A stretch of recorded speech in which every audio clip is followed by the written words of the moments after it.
சரிங்க. ஓகே. எல்லாருக்கும் காலை வணக்கம். Good morning. இந்த தலைப்பு மிக நீண்ட காலத்தை உள்ளடக்கியது. இந்த வகுப்பில் அதில் ஒரு மிகச்சிறிய பகுதியை மட்டுமே கற்பிக்க முயற்சிக்கிறோம். நீங்கள் முழு வகுப்புகளிலும் கலந்து கொண்ட பின்னரே உங்களுக்கு தெளிவு கிடைக்கும். தயவு கூர்ந்து பொறுமை காக்கவும். நன்றி.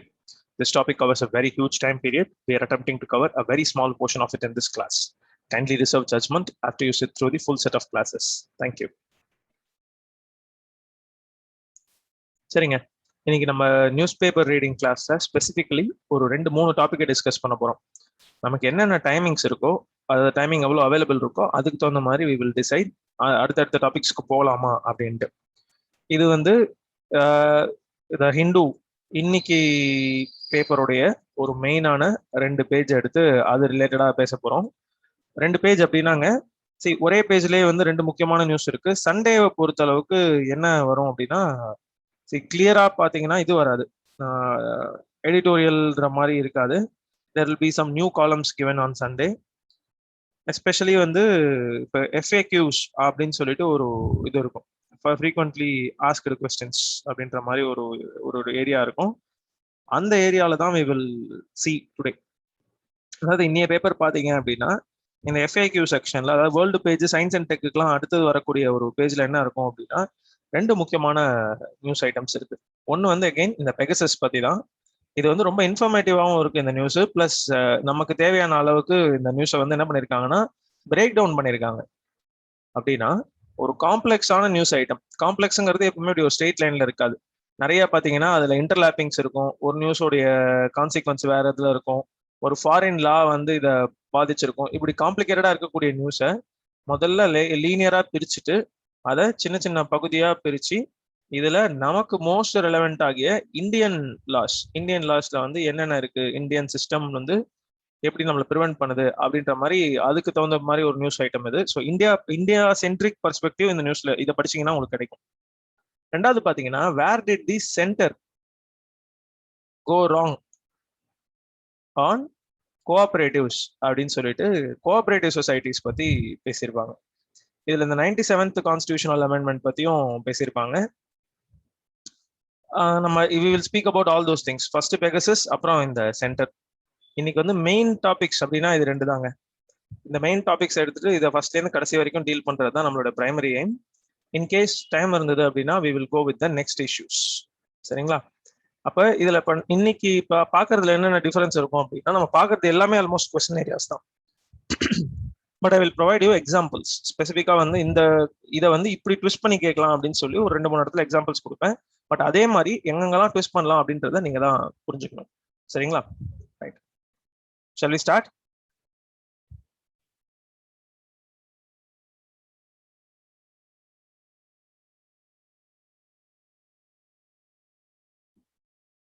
Right.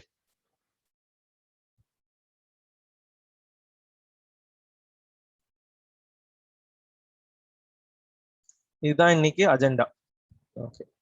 Right. Now we will speak about Pegasus. இந்த பெகசஸ் பத்தி ஏற்கனவே நம்ம ஒரு தடவை பேசிட்டோம். இந்த ஜீரோ கிளிக் அதெல்லாத்தையுமே பேசிட்டோம். பட் இன்னைக்கு திருப்பி இதை வந்து ஒரு ரிவைஸ்டு வெர்ஷன்ல வந்து பார்க்க போறோம். சரிங்களா? இப்போ வரைக்கும் பெகசஸ்ல என்ன நடந்திருக்கு டில் நவ், இந்த பெகசஸ் மேட்டர்ல என்னென்னலாம் நடந்திருக்கு டில் நவ் அப்படின்றது என்ன அப்படின்னா, இன்னைக்கு டேட் தட் இஸ்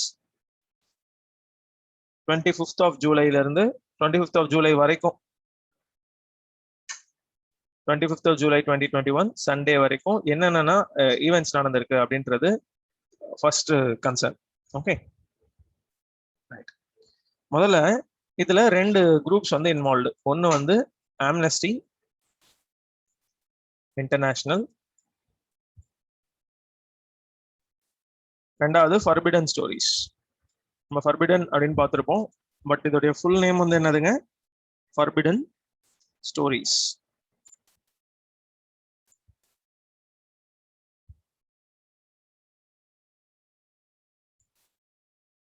சரி, இப்போ இதுல என்ன விஷயம்னா, இதை வந்து கொஸ்டின் ஏரியாவை ஃபர்ஸ்ட் ட்விஸ்ட் பண்ணலாம். Amnesty international is international press organisation which brought it out அப்படின்னு. அதாவது வந்து இது ஒரு இன்டர்நேஷனல் பிரஸ் ஆர்கனைசேஷன். இதுதான் என்ன பண்ணிருக்கு, இந்த இன்ஃபர்மேஷனை வெளியில கொண்டு வந்திருக்குன்ற மாதிரி கப்பல் பண்ணி ஒரு ஸ்டேட்மெண்ட் வரும். பட் ஆம்னஸ்டி இன்டர்நேஷனல் அப்படின்றது ஒரு இன்டர்நேஷனல் பிரஸ் ஆர்கனைசேஷனே கிடையாது. இவன் வந்து என்னது, ஒரு ஹியூமன் ரைட்ஸ் ஆர்கனைசேஷன். அப்ப இந்த identify the correct, I mean consider the following statements, which are the following is true or false, அதெல்லாம் கேட்பாங்க இல்லையா, அது வந்து அது சம்பந்தமான விஷயம். அண்ட் ஜான்சி, உங்களோட வீடியோ வந்து ஆக்சிடென்டலி அன்மியூட் ஆயிருக்குன்னு நினைக்கிறேன். Please take care of it. Right. Organisation, human rights organisation. So அந்த நேச்சர் ஆஃப் தி ஆர்கனைசேஷன்ல ட்விஸ்ட் இருக்கலாம். ஸோ அந்த ஆம்னஸ்டி இன்டர்நேஷனல்ங்கிறது ஒரு human rights organisation. Then forbidden stories அப்படின்றது என்னதுன்னா ஒரு Paris based non profit organisation. அப்படின்னா இவங்களும் வந்து ஒரு வகையான ஒரு பிரஸ் தாங்க அவங்க. பட் இந்த ஃபர்பிடன் ஸ்டோரிஸ்ங்கிறவன் அதான் ஒரு பிரெஞ்சு பேஸ்டு நான் ப்ராஃபிட். இந்த நான் ப்ராஃபிட்ங்கிற வார்த்தையை யூஸ் பண்ணி இன்னைக்கு நம்ம 2-3 குட்டி நியூஸ் ஐட்டம்லாம் பார்ப்போம். நான் ப்ராஃபிட் ஆர்கனைசேஷன் அப்படின்னாங்க ஒரு ஆர்கனைசேஷனுக்கு நான் ப்ராஃபிட் ஆர்கனைசேஷன் ஸ்டேட்டஸை கவர்மெண்ட் கொடுக்கும். This is a profit organisation, நான் ப்ராஃபிட் நீங்களே சொல்லிக்கலாம் நான் ப்ராஃபிட்ங்கிறதுலாம். ஆனா கவர்மெண்ட் கொடுக்குற ஸ்டேட்டஸ் தான் மெயின். ஏன்னா ஏதாவது ஒரு கவர்மெண்ட் உங்களை நான் ப்ராஃபிட்னு சொல்லிடுச்சு, அதாவது உங்க ஊருடைய கவர்மெண்ட் சொல்லிடுச்சு அப்படின்னா உங்களுக்கு சில டாக்ஸ் எக்ஸம்ஷன்ஸ் இருக்கும். ஏன் டாக்ஸ் எக்ஸம்ஷன்ஸ் இருக்கும் அப்படின்னா நான் ப்ராஃபிட்ஸ் அப்படிங்கிறது பொதுவாக ஃபியூச்சருக்கு ரொம்ப இம்பார்ட்டன்டான ஒரு ஆர்கனைசேஷன். அதனால அவங்களை என்கரேஜ் பண்ற வகையில டாக்ஸ் எக்ஸப்ஷன்ஸ் கொடுத்துடணும். எக்ஸப்ஷன்ஸ் கிடையாது, எக்ஸம்ஷன்ஸ். அப்படின்னா வரி விலக்கு கொடுத்துடுறது அப்படின்றதான் டாக்ஸ் எக்ஸம்ஷன்ஸ் தருவாங்க. எனிவே நான் ப்ராஃபிட் ஆர்கனைசேஷனுடைய நோக்கம் இது ப்ராஃபிட்டுக்காக செயல்படுறது இல்லை, ஏதோ ஒரு நல்ல நோக்கத்தோட போயிட்டு இருக்காங்க அப்படின்னு அர்த்தம். எனிவே இந்த 2 ஆர்கனைசேஷனும் சேர்ந்து என்ன பண்ணிருக்குன்னா இந்த பெகசஸ் ஸ்கேண்டலை வெளியில கொண்டு வந்திருக்காங்க.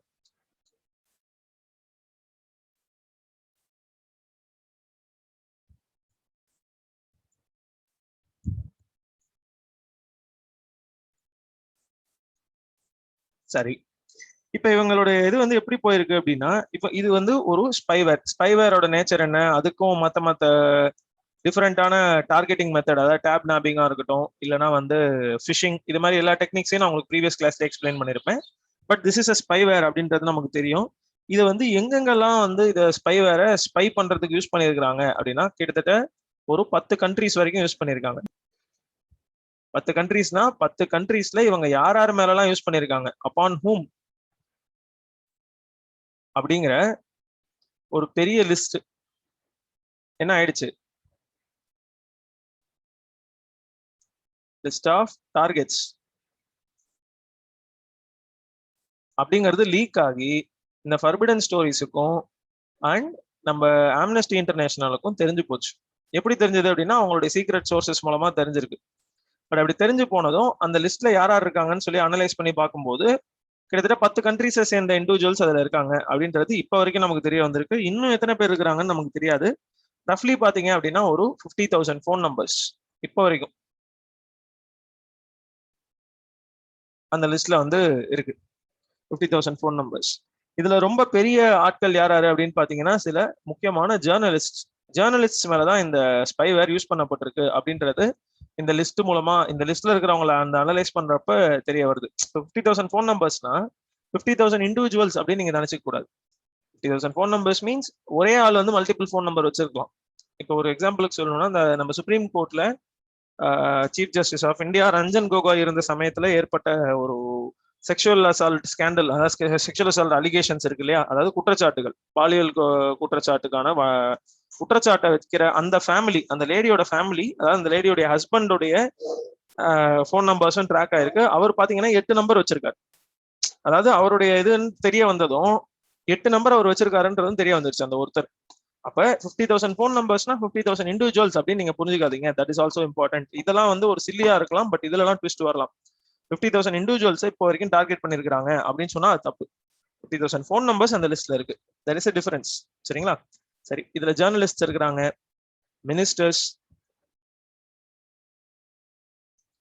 எக்ஸ் மினிஸ்டர்ஸ், இது வந்து வேர்ல்டு வைடாங்க நான் சொல்றது, எக்ஸ் மினிஸ்டர்ஸ். அடுத்தது பாத்தீங்கன்னா ப்ராமினன்ட் ஆப்போசிஷன் மெம்பர்ஸ். சரி, எக்ஸ் மினிஸ்டர்ஸ்ங்கிறவங்க கவர்மெண்டோடைய ஆட்களே தான். அதாவது கவர்மெண்ட் ரொம்ப உயரத்துல இருக்கக்கூடிய ஒரு கவர்மெண்ட் அஃபீஷியல்ஸ் என்ன செய்யறாங்க, கொஞ்சம் லோயர் லெவலா இருக்கக்கூடிய இதை வந்து பண்றாங்க. தட் இஸ் அவங்கள வந்து ஸ்பை பண்றாங்க. அந்த மாதிரியும் நடந்திருக்கு. இதுக்கு ஒரு எக்ஸாம்பிள் வந்து நம்மளுடைய சொந்த ஐடி மினிஸ்டரே சொல்லலாம். 1 செகண்ட் ப்ளீஸ்.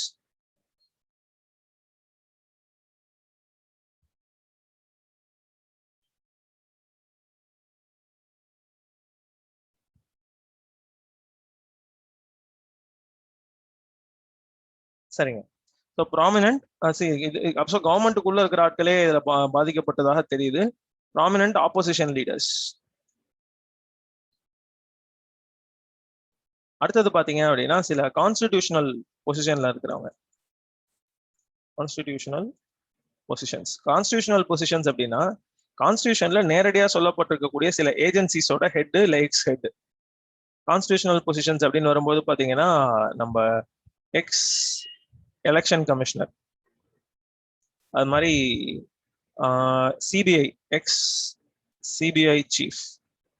அவர் வந்து கான்ஸ்டிடியூஷனல் பொசிஷன் சொல்ல முடியாது, இது வந்து ஒரு ஸ்டாச்சுட்டரி இதுதான் பாடி தான் சிபிஐ. பட் ஸ்டில் ஒரு இன்வெஸ்டிகேட்டிவ் ஏஜென்சியோட head. Constitutional positions and statutory body heads.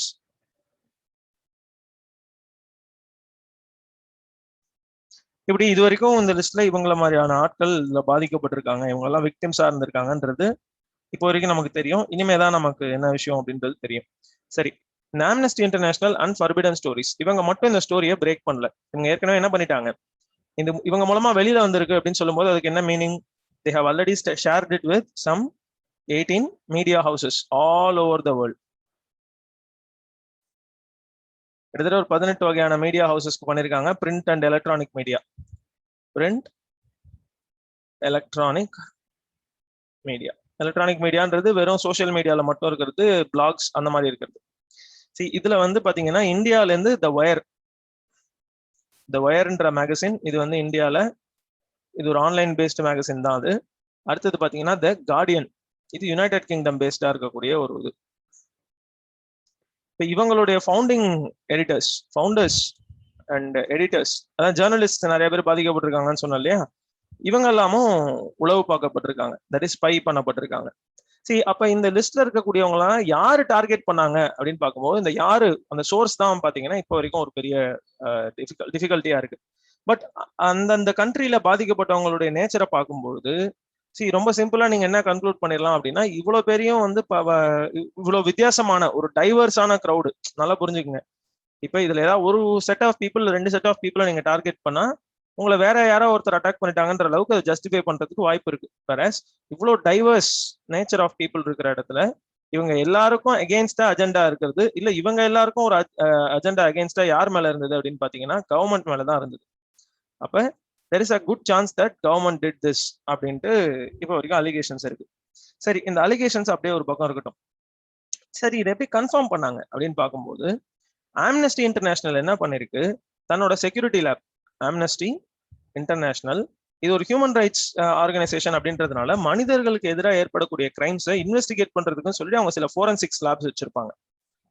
அப்படின்னா வந்து பாத்தீங்கன்னா ஒரு பெரிய சைல்டு ரேப் கேஸ் வந்து நடந்திருக்குங்க, சைல்டு கேங் ரேப், நிறைய சில்ட்ரன் இருந்திருக்காங்க, அவங்கள வச்சு ஒரு செக்ஸ் ராக்கெட் ரன் பண்ணிருக்காங்க ஏதோ ஒரு கண்ட்ரியில. ஆம்னஸ்டி இன்டர்நேஷனல் என்ன பண்ணிருக்குன்னா அவங்கள கண்டுபிடிச்சு காப்பாத்தி கூட்டு வந்துருச்சுன்னு வச்சுப்போம்.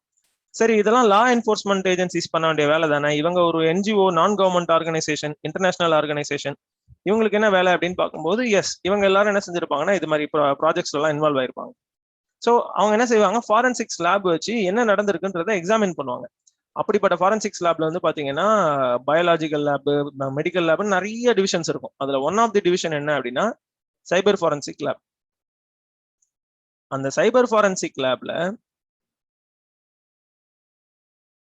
இவங்க அனலைஸ் பண்ணதுல கிட்டத்தட்ட 67 போன்ஸ் என்னதுங்க, கிட்டத்தட்ட 67 போன்ஸ். இந்த 50,000 நம்பர்ஸ் இருக்கு பாத்தீங்களா, இதுல இந்த ஆம்னஸ்டி இந்த லிஸ்ட் ரிலீஸ் பண்ணதும் அதே ஆம்னஸ்டி கிட்டே வந்து எனக்கு ஏதாவது இருக்கான்னு பாருங்கன்னு கேட்டவங்க கிட்டத்தட்ட ஒரு 67 போன். அந்த 67 போன்ல குறைஞ்சபட்சம் பாத்தீங்கன்னா ஒரு 23 போன் டெஃபினட்டா இன்ஃபெக்டட்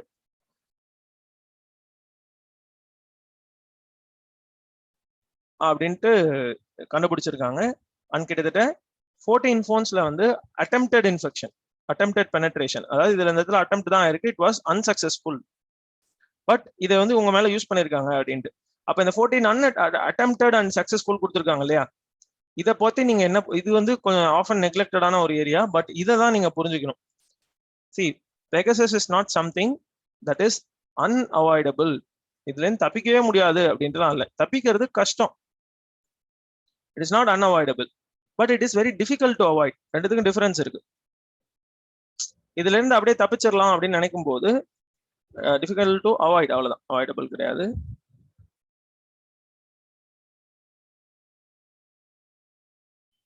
டிஃபிகல்ட் டு அவாய்ட்.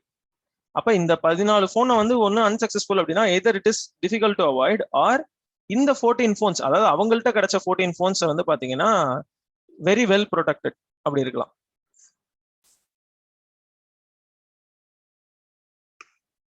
இதுக்கு சான்சஸ் இருக்கு. இதெல்லாம் நோட் டவுன் பண்ணிட்டீங்களா? நம்ம போர்ட்ல எழுதுற அதே பேட்டர்ன்லயே கொஞ்சம் நோட்ஸ் எடுத்துக்கோங்க. Shall I move on to the next board?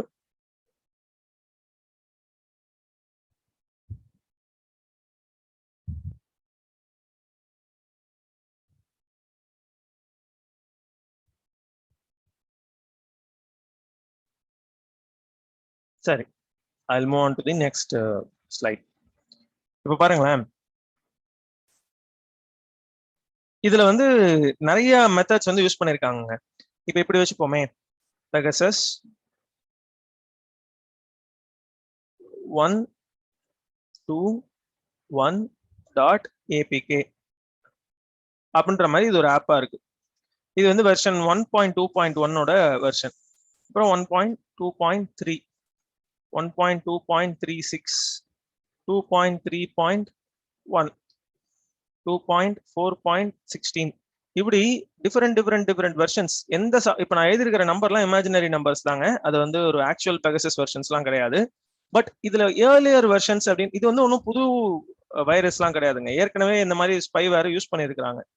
அப்ப இந்த பெகசஸ் உடைய ஏர்லியர் வெர்ஷன்ஸ்ல இருந்து என்ன பண்ணிருப்பாங்க அப்படின்னா ஸ்பியர் ஃபிஷிங் அப்படின்னு ஒரு மெத்தட் யூஸ் பண்ணிருப்பாங்க. என்னதுங்க? Sphere phishing. ஏற்கனவே ஃபிஷிங் அப்படின்னா என்னன்னு உங்களுக்கு சொல்லியிருப்பேன். ஒரு ஜெனுவினான என்டிட்டி, ஜெனுவினான என்டிட்டியா you are pretending. Genuine entity அப்படின்னா என்னங்க? ஜெனுவின் இமெயில், இல்ல genuine SMS, genuine WhatsApp message, இது எதுவும் வேணா இருக்கலாம். இப்படி ஜெனுவினான என்டிட்டியா பிரிட்டெண்ட் பண்ணிட்டு அதுல என்ன பண்ணிருப்பாங்க? ஒரு லிங்கை வந்து எம்பெட் பண்ணிருப்பாங்க. சரி, நல்லா புரிஞ்சுக்கோங்க. லிங்க் அப்படின்றது இங்கே அழுத்தவும் அப்படின்னு சொல்லி அந்த கை சிம்பிளோட வர்றது மட்டும் லிங்க் கிடையாது, அதுவும் லிங்க் தான். ஆர் லிங்க் எம்பெடிங் அப்படின்ற கான்செப்ட் எப்படின்னா ரொம்ப ஈஸி. ஒரு பிக்சர் இருக்கும், அந்த பிக்சர் வந்து பாத்தீங்க அப்படின்னா ஒரு ஏதோ ஒரு அழகான வீடு, பின்னாடி மரம், நல்ல இயற்கை இது மாதிரி போட்டு சூரியன் உதிக்குது, ஏதோ ஒண்ணு தென்னை மரம் இருக்கு, இது பார்க்கறதுக்கு அழகா இருக்கு, இதே நீங்க வால்பேப்பரா வச்சுக்க கூடாது அப்படின்னு சொல்லி இந்த மாதிரி ஏதாவது ஒன்று வரும். ஸோ இதை கிளிக் பண்ணும்போது பாத்தீங்க அப்படின்னா பேக்ரவுண்ட்ல இந்த இமேஜோட கோட்ல வந்து பாத்தீங்க அப்படின்னா ஒரு சின்னதா இந்த லிங்க் வந்து வச்சிருப்பாங்க. பெகசஸ் இன்ஸ்டால் பண்றதுக்கான லிங்கை ஹைட் பண்ணி வச்சிருப்பாங்க. லிங்க் எம்பெடிங் அப்படின்றது என்னன்னா வேற ஏதோ ஒரு ஆப்ஜெக்ட்ல லிங்கை ஹைட் பண்றது. Hiding link on a seemingly innocent file.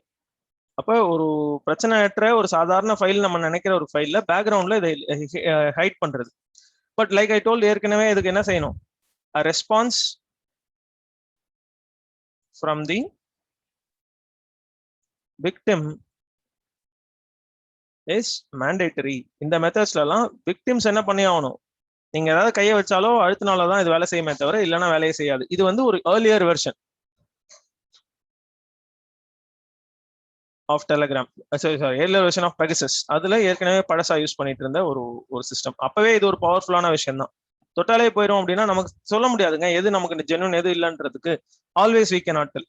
Most of the times நம்ம கண்டுபிடிச்சிடலாம், இந்த இமெயில் ஐடியா பார்த்தாலே ஒரு நம்பிக்கையே இல்லைன்ற மாதிரி ஏதாவது கண்டுபிடிச்சிடலாம். பட் ஏர்லியர் வெர்ஷன்ஸ்ல இப்படி பண்ணிட்டு இருந்தாங்க. இதை வந்து கிட்டத்தட்ட நீங்க ஒரு ப்ரூட் ஃபோர்ஸ் அப்படின்னு சொல்லலாங்க. ப்ரூட் ஃபோர்ஸ் டெக்னிக் அப்படின்னு. இந்த ப்ரூட் ஃபோர்ஸ் டெக்னிக் அப்படின்றது ஒரு காமன் டேர்ம். இது வந்து ஒரு ஃபீல்டு ஸ்பெசிபிக் டேர்ம் கிடையாது.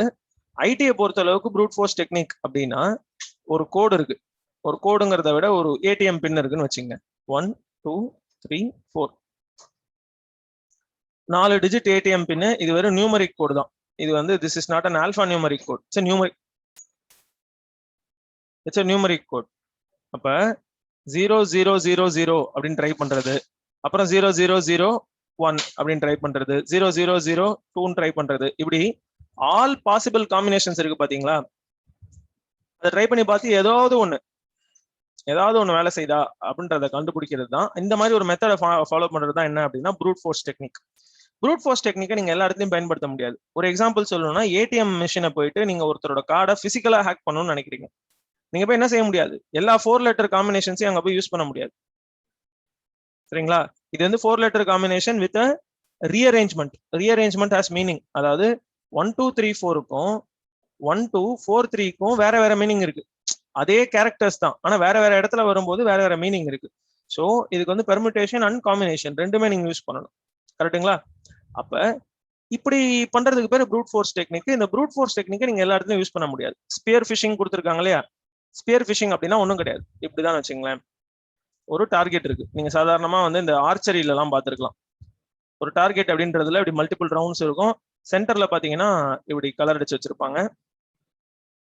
இப்படி இருக்கும் அந்த டார்கெட் போர்டு. அப்ப தூரக்கேந்து ஒருத்தர் என்ன பண்ணிருப்பாரு, ஒரு ஆர்ச்சரி இதை வச்சுட்டு இதை அடிக்க ட்ரை பண்ணுவார். ஸ்பியர் அப்படின்னாங்க நம்ம இதுதான் ஈட்டி. இது நீங்க கேள்விப்பட்டிருக்கலாம். சோல்ஜர்ஸ் வந்து இப்படி கையில பிடிச்சி வச்சிருப்பாங்க. ஒரு நிமிஷம். அந்த ஜாவலின் த்ரோல எல்லாம் பார்த்திருப்பீங்க. ஓடி வந்து இதை எறிவாங்க. இது போய் அப்படி அப்படி பறந்து போய் இங்க ஆக்சுவலா ஜாவலின் த்ரோல பறந்து போய் தரையில தான் விழும். இதுக்கு பேர் தான் ஸ்பியர் ஃபிஷிங். இது மாதிரி நீங்க வித்தியாசமான ஸ்பியர் எறிறீங்க. அது டார்கெட்ல எங்க போய் அடிக்குதுன்றதெல்லாம் தெரியாது. ஆனா இதுல போய் ஹிட் ஆனா நல்லது அப்படின்ற மாதிரி ஒரு எய்மோட பண்றது தான் இந்த ஸ்பியர் ஃபிஷிங். அப்ப லைக் ஐ டோல்ட், நீங்க உங்க சைட்ல இருந்து கிளிக் பண்ணாதான் இந்த ஸ்பியர் ஃபிஷிங் டெக்னிக் வேலை செய்யும். ஸோ பெகசஸ் உடைய ஓல்டர் வெர்ஷன்ஸ்ல இது மாதிரி தான் ஹேக்கிங் மெத்தட் இருந்துச்சு. இதெல்லாமே உங்களுக்கு ஓரளவுக்கு தெரியும். இதெல்லாம் நான் பிரஷ் அப் தான் பண்ணிருக்கேன். ஆனா இப்ப லேட்டஸ்ட் பெகசஸ் வெர்ஷன்ல என்ன நடந்திருக்கு, 0 கிளிக் அட்டாக் அப்படின்ற ஒரு மெத்தட் நடக்குது. இதுல என்ன சிக்னிபிகன்ஸ் அப்படின்றத நல்லா புரிஞ்சுக்கோங்க. இப்ப 2019ல என்ன ஆயிடுச்சு அப்படின்னா, 2019ல இந்த 0 கிளிக் அட்டாக் பத்தி யாரு சொல்லிட்டாங்கன்னா வாட்ஸ்அப்பே அபிஷியலா சொல்லிடுச்சு.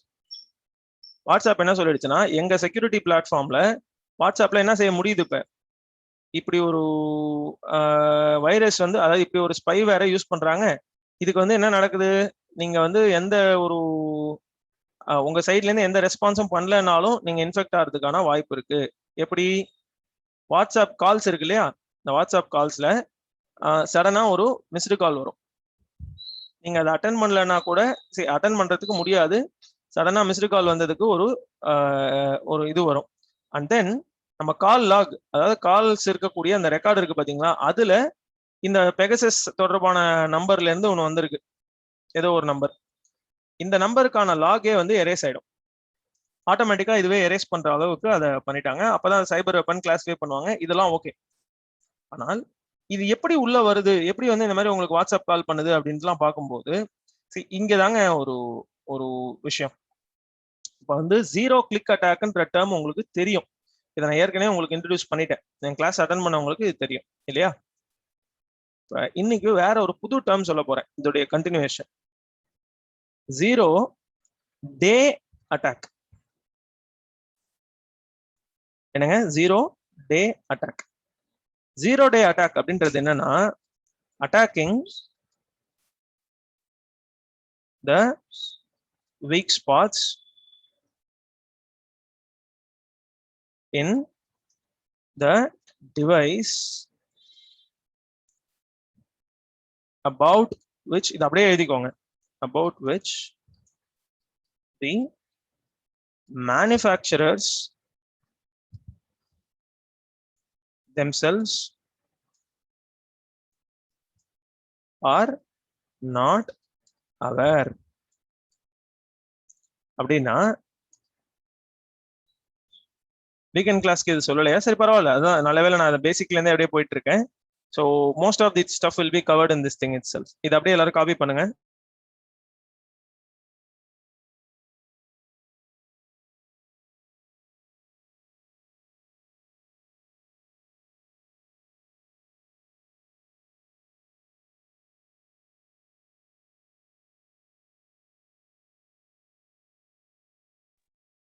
சரிங்க. அப்ப attacking the weak spots in the device about which the manufacturer themselves were not aware. இது வந்து ரொம்ப கிரிட்டிக்கலான ஒரு டேர்ம். இப்போ உங்களுடைய அடுத்த கரண்ட் அஃபேர்ஸ் டெஸ்ட்டை நீங்க இந்த டேர்மை எதிர்பார்க்கலாம். 0 டேயும் 0 கிளிக் இது ரெண்டுத்தையும் வச்சு உங்களை கொஞ்சம் மேனிபுலேட் பண்ற மாதிரி क्वेश्चंस வரும். ரைட்டா? இப்போ 0 டேக்கும் 0 கிளிக்கும் என்னங்க வித்தியாசம்? 0 கிளிக்ன்றது உங்க சைட்ல இருந்து நீங்க எந்த ரெஸ்பான்ஸும் பண்ணல அப்படின்னாலே என்ன செய்யலாம்? உங்களை அட்டாக் பண்ணலாம் அப்படின்ற மெத்தடுக்கு பேர் தான் 0 கிளிக்.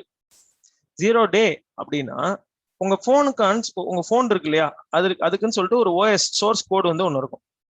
உங்க போனோட ஆப்ரேட்டிங் சிஸ்டத்துக்குன்னு சொல்லிட்டு ஒரு சோர்ஸ் கோடு இருக்கும். எப்படி இருக்கும் அப்படின்னா, கேமரா ஓபன் பண்ணா இப்படிதான் வரணும், அடுத்தது வந்து கீழே வந்து இப்படி ரவுண்டா வரணும், இங்க ரெக்கார்ட் பட்டன் வரணும், இங்க வந்து கேலரி இது வரணும், அது மாதிரி மேல வந்து ஃபிளாஷ் கண்ட்ரோல் பண்றது, ஆட்டோமேட்டிக் இது, அப்புறம் அந்த ஃபில்டர்ஸ் போட்டு வர்றது, இப்படி ஏதாவது ஒரு 4 ப்ரோக்ராம் இருக்கணும், மூஞ்சி தெரியுதுன்னா அந்த ஃபேஸ் டிடெக்ஷன் பண்ணணும். இப்படி சொல்லிட்டு உங்க போனுக்குன்னு சொல்லிட்டு ஒரு சோர்ஸ் கோடு இருக்கும். சோர்ஸ் கோடுங்கிறது ஒன்றும் கிடையாதுங்க, போனோட ஆப்ரேட்டிங் சிஸ்டத்துடைய கோடு, அவ்வளவுதான். நீங்க எந்த ஆப்பும் தனியாலாம் இன்ஸ்டால் பண்ண தேவையில்ல. போனை ஃப்ரெஷ்ஷா வாங்கி ஓப்பன் பண்ணீங்கனாலே அந்த ஆண்ட்ராய்டோட வெர்ஷன், இல்ல ஆண்ட்ராய்ட் போன் வாங்குறீங்கன்னா ஆண்ட்ராய்டு, ஐஓஎஸ்னா ஐஓஎஸ், இல்லைங்களா? அப்ப இந்த டிவைஸ்ல இருக்கக்கூடிய வீக் ஸ்பாட்னு கொடுத்துருக்காங்க பாத்தீங்களா? இப்போ டிவைஸ்ல இருக்கக்கூடிய வீக் ஸ்பாட்ங்கிறது எதை பத்தி பேசுறாங்க? அவங்களுடைய ஆப்ரேட்டிங் சிஸ்டத்தை பத்தி பேசுறாங்க. Operating system. அப்ப இது வந்து ஆண்ட்ராய்டும் இருக்கு,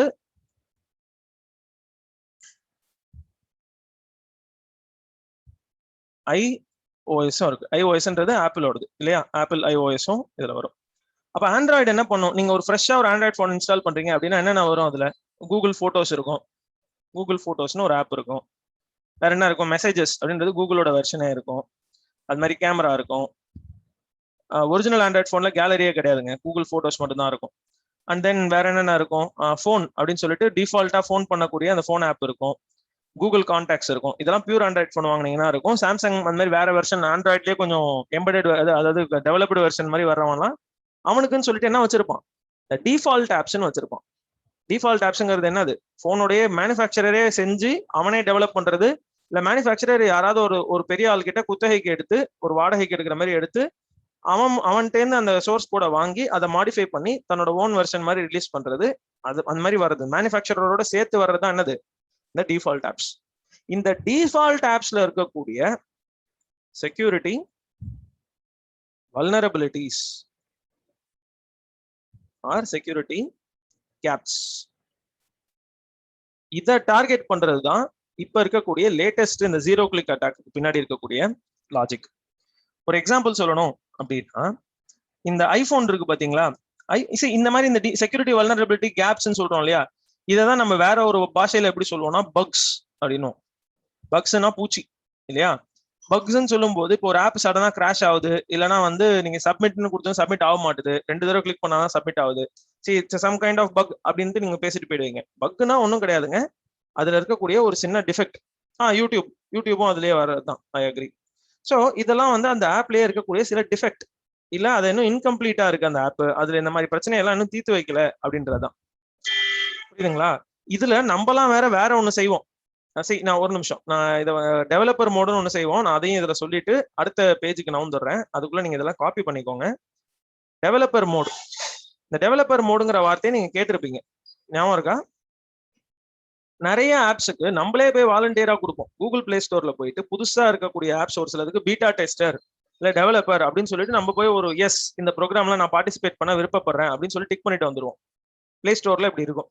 என்ன மீனிங் அதுக்கு அப்படின்னா, இந்த ஆப் இப்பதான் டெவலப்மெண்ட் பண்ணிட்டு இருக்கிறோம், இதுல என்னென்ன பிளஸ் மைனஸ் இருக்குன்றத ஓரளவுக்கு தெரிஞ்சு வச்சிருக்கோம். பட் அன்எக்ஸ்பெக்டடா நிறைய வர்றதுக்கு வாய்ப்பு இருக்கு. ஒரு வெல் எஸ்டாப்ளிஷ்ட் ஆப் அப்படின்னா அதுல வந்து அன்எக்ஸ்பெக்டடுங்கிறது கம்மி. அதாவது எல்லாத்துலயுமே எதிர்பாராத பிரச்சனைகள் நடக்குங்க. ஆனா ஒரு வெல் எஸ்டாப்ளிஷ்ட் ஆப், இப்போ வாட்ஸ்அப்லாம் ஒரு ஸ்டேபிளான ஆப், அதுல எல்லாம் பாத்தீங்கன்னா அன்எக்ஸ்பெக்டட் ப்ராப்ளம்ஸ்ங்கிறது குறைவு, ஏன்னா கண்டினியூஸா டெவலப் பண்ணிட்டே இருக்காங்க. பட் இதே ஒரு ஃப்ரெஷ்ஷான ஒரு ஆப் என்னன்னா, நீங்க வந்து ஒரு பில்ல போட்டோ எடுக்கிறீங்க, அதுல இருந்து பணம் எவ்வளவு, டாக்ஸ் எவ்வளவுங்கிறத அந்த போட்டோல இருந்தே அது அந்த டெக்ஸ்ட்டை ரெகக்னைஸ் பண்ணி உங்களுடைய ஒரு அக்கௌண்ட்ஸ் புக் மாதிரி ஒன்று மெயின்டைன் பண்றதுக்கு ஹெல்ப் பண்ணுது. நேரா போயிட்டு வரவு செலவுன்னு போய் அதுலயே இதுவே அப்லோட் ஆகி அந்த கணக்கெல்லாம் போட்டுருது. உங்க பேங்க் பேலன்ஸோட என்ன பண்ணுது, எல்லாத்தையும் மைனஸ் பண்ண ஆரம்பிக்குது. ஸோ இப்படி ஒரு ஆப் நீங்க டெவலப் பண்றீங்க அப்படின்னா நிறைய அதுல பக்ஸ் இருக்கும். ஆரம்பத்துல கேரக்டர் ரெகக்னிஷன்ல, இல்ல அது வந்து தேவையில்லாத பில் நம்பரை போயிட்டு பணம்னு நினைச்சுக்கும், இப்படி நிறைய பக்ஸ் வர வாய்ப்பு இருக்கு. பட் இந்த ஆப்போட ஃபங்க்ஷனாலிட்டி நல்லா இருக்குன்னு சொல்லிட்டு நிறைய யூசர்ஸ் அதை டவுன்லோட் பண்ணிட்டு, நான் இது டெவலப்பிங் ஃபேஸ்ல தான் இருக்கு, இருந்தாலும் நாங்க அக்செப்ட் பண்றோம்னு சொல்றாங்க பாத்தீங்களா? அப்ப அதுல எவ்வளவு கிராஷஸ் வரும், எவ்வளவு பிரச்சனைகள் வரும். அதே மாதிரி இந்த டிஃபால்ட் ஆப்லயே பாத்தீங்கன்னா சில செக்யூரிட்டி வல்னரபிலிட்டிஸ் இருக்கு. இது ஜெனரலா நிறைய பேருக்கு தெரியாது. மேனுஃபேக்சரரே பாத்தீங்கன்னா அதை பெருசா யோசிக்க மாட்டான், ஏன்னா அந்த மாதிரி கிராஷ் எல்லாம் நடக்கிறதுக்கு வாய்ப்பு இல்லை. ஸோ அந்த மாதிரி ஆப்ஸை டார்கெட் பண்றது தான் இந்த லேட்டஸ்ட் வெர்ஷன் ஆஃப் பெகசஸ் உடைய ஒன் ஆஃப் தி ஜாப்ஸ். சரிங்களா? ஓகே, நான் இதோட இப்போ வரைக்கும் ஒரு ஹோல்டு பண்றேன். எல்லாரும் இது வரைக்கும் எழுதுனதை காப்பி பண்ணிக்கோங்க. இது வரைக்கும் போர்ட்ல போட்டதை காப்பி பண்ணதுக்கு அப்புறம் சொல்லுங்க, ஃபினிஷ்டுன்னு சொல்லுங்க. நான் நெக்ஸ்ட் ஸ்லைடுக்கு போறேன். சாட்ல ஃபினிஷ்டுன்னு அனுப்புங்க.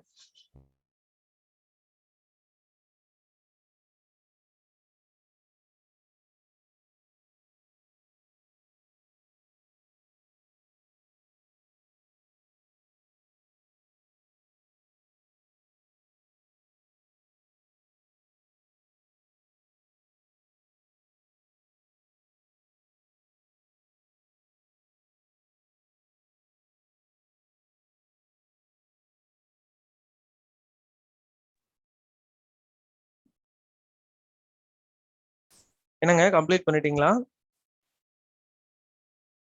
Okay, what about the rest of you?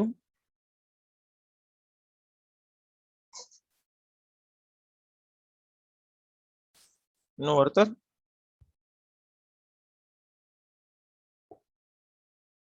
சரி சரி, ஓகே ஓகே.